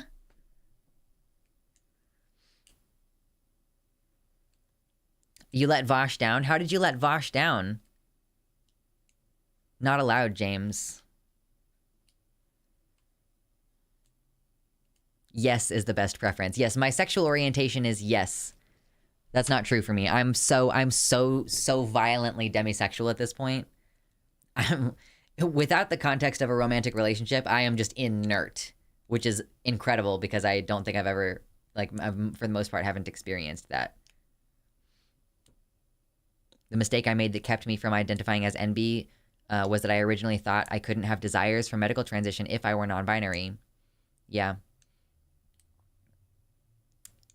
Pansexual, pangender, polyamorous. I just put all the flavors in one bullet once. I was talking to one of my friends a number of years ago, and what did he say to me? He's like, the pansexual poly flower blooms 8 times a day in every direction. And I thought that was pretty funny. Oh, Vosh said no fighting during Pride Month. Vosh has the right idea. He's using his influence for good. And I am a big fan and appreciate that. English is a stupid language. It truly is a stupid language. Identify as a bicycle. No fighting allowed. Not permitted. Okay, let's roll through Twitter really quick and see if there's anything amusing to look at for the first second here, and then I probably need to eat food. Oh, Kelly Cadigan said an hour ago, just put all my political videos from the past 2 months on private, specifically on TikTok. From this moment forward, Zach and I will be focusing my YouTube channel and posting film reviews together. I miss having fun on the internet, and I'm ready to make this change. So she's just, I guess, stepping completely away from political stuff and is switching to film reviews. Sure, I guess. Stop talking about trans stuff and, just be... I love that. Just be a trans person making content and don't make your entire existence political. Some of us, I apparently, are just compulsively unable to stop politicizing their existence. Why would you want to take that down that video specifically? Because I don't look like me in that video. It is one of the most trafficked videos on my channel, and I don't look like myself at all, in my opinion. And I don't at all. It took me less than a week to stop identifying as omnisexual. So it's like a hugely public representation of me and my labels, and it's not accurate anymore in that regard. And it could have also been way more concise. So if I were to take the video down, I would make a new one, but then I would lose out on 500,000 views on my channel, and it would impact my rating and my views going forward. So can we identify as the last moments of Matt Walsh's unaliving? Yeah, we gotta get those pronouns. There's a reason I don't want to make explicit political content on YouTube. My content is informed by my politics, and I'll bring it up if relevant, but that is not what I want to do. I don't even know what else I would do. This is the thing that interests me, is talking about the politics and getting into it. I don't know why. It's probably really fucking toxic for me, but there isn't anything else that I can think of that I would want to do, or I would be doing it. You know? Ooh, 69 viewers. Nice. Success. V Rose starts her vids as, quote, woman of trans experience. Make a new one and private the old one after a while. Only if the new one surpasses the views. Yeah, anyway. Yeah, so I'm actually starting to get really hungry, y'all. It feels a little bit bad, I guess, to log off when we still have a lot of people hanging out with us, but if you're disappointed in how short the stream is, then come back on Tuesday. I will not be here on Sunday because I'm going out of town this weekend, but I will be seeing you on Tuesday next week, assuming that nothing crazy is going to happen. So have a great weekend, y'all. Wish me luck on my road trip. We're hoping that it's not as hot this weekend as it was going to be, so that's going to be great. I'm excited. I'm going to have a good weekend. I think Vansh is live if you're still looking for a stream after this. Yeah, go hang out with Vosh if you want to continue on with this stream. And continue being your awesome selves. Continue taking care of yourselves. It's Pride Month, and the number one thing that you're required to do this month, because I goddamn told you so, is find some small way to improve your health. If you need to start brushing your teeth regularly again, if you need to get better at sleeping, if you need to reduce the amount of alcohol that you're drinking, if it's time for you to start exercising, you gotta pick one thing and do it. At least a little bit, all right? Be good. Love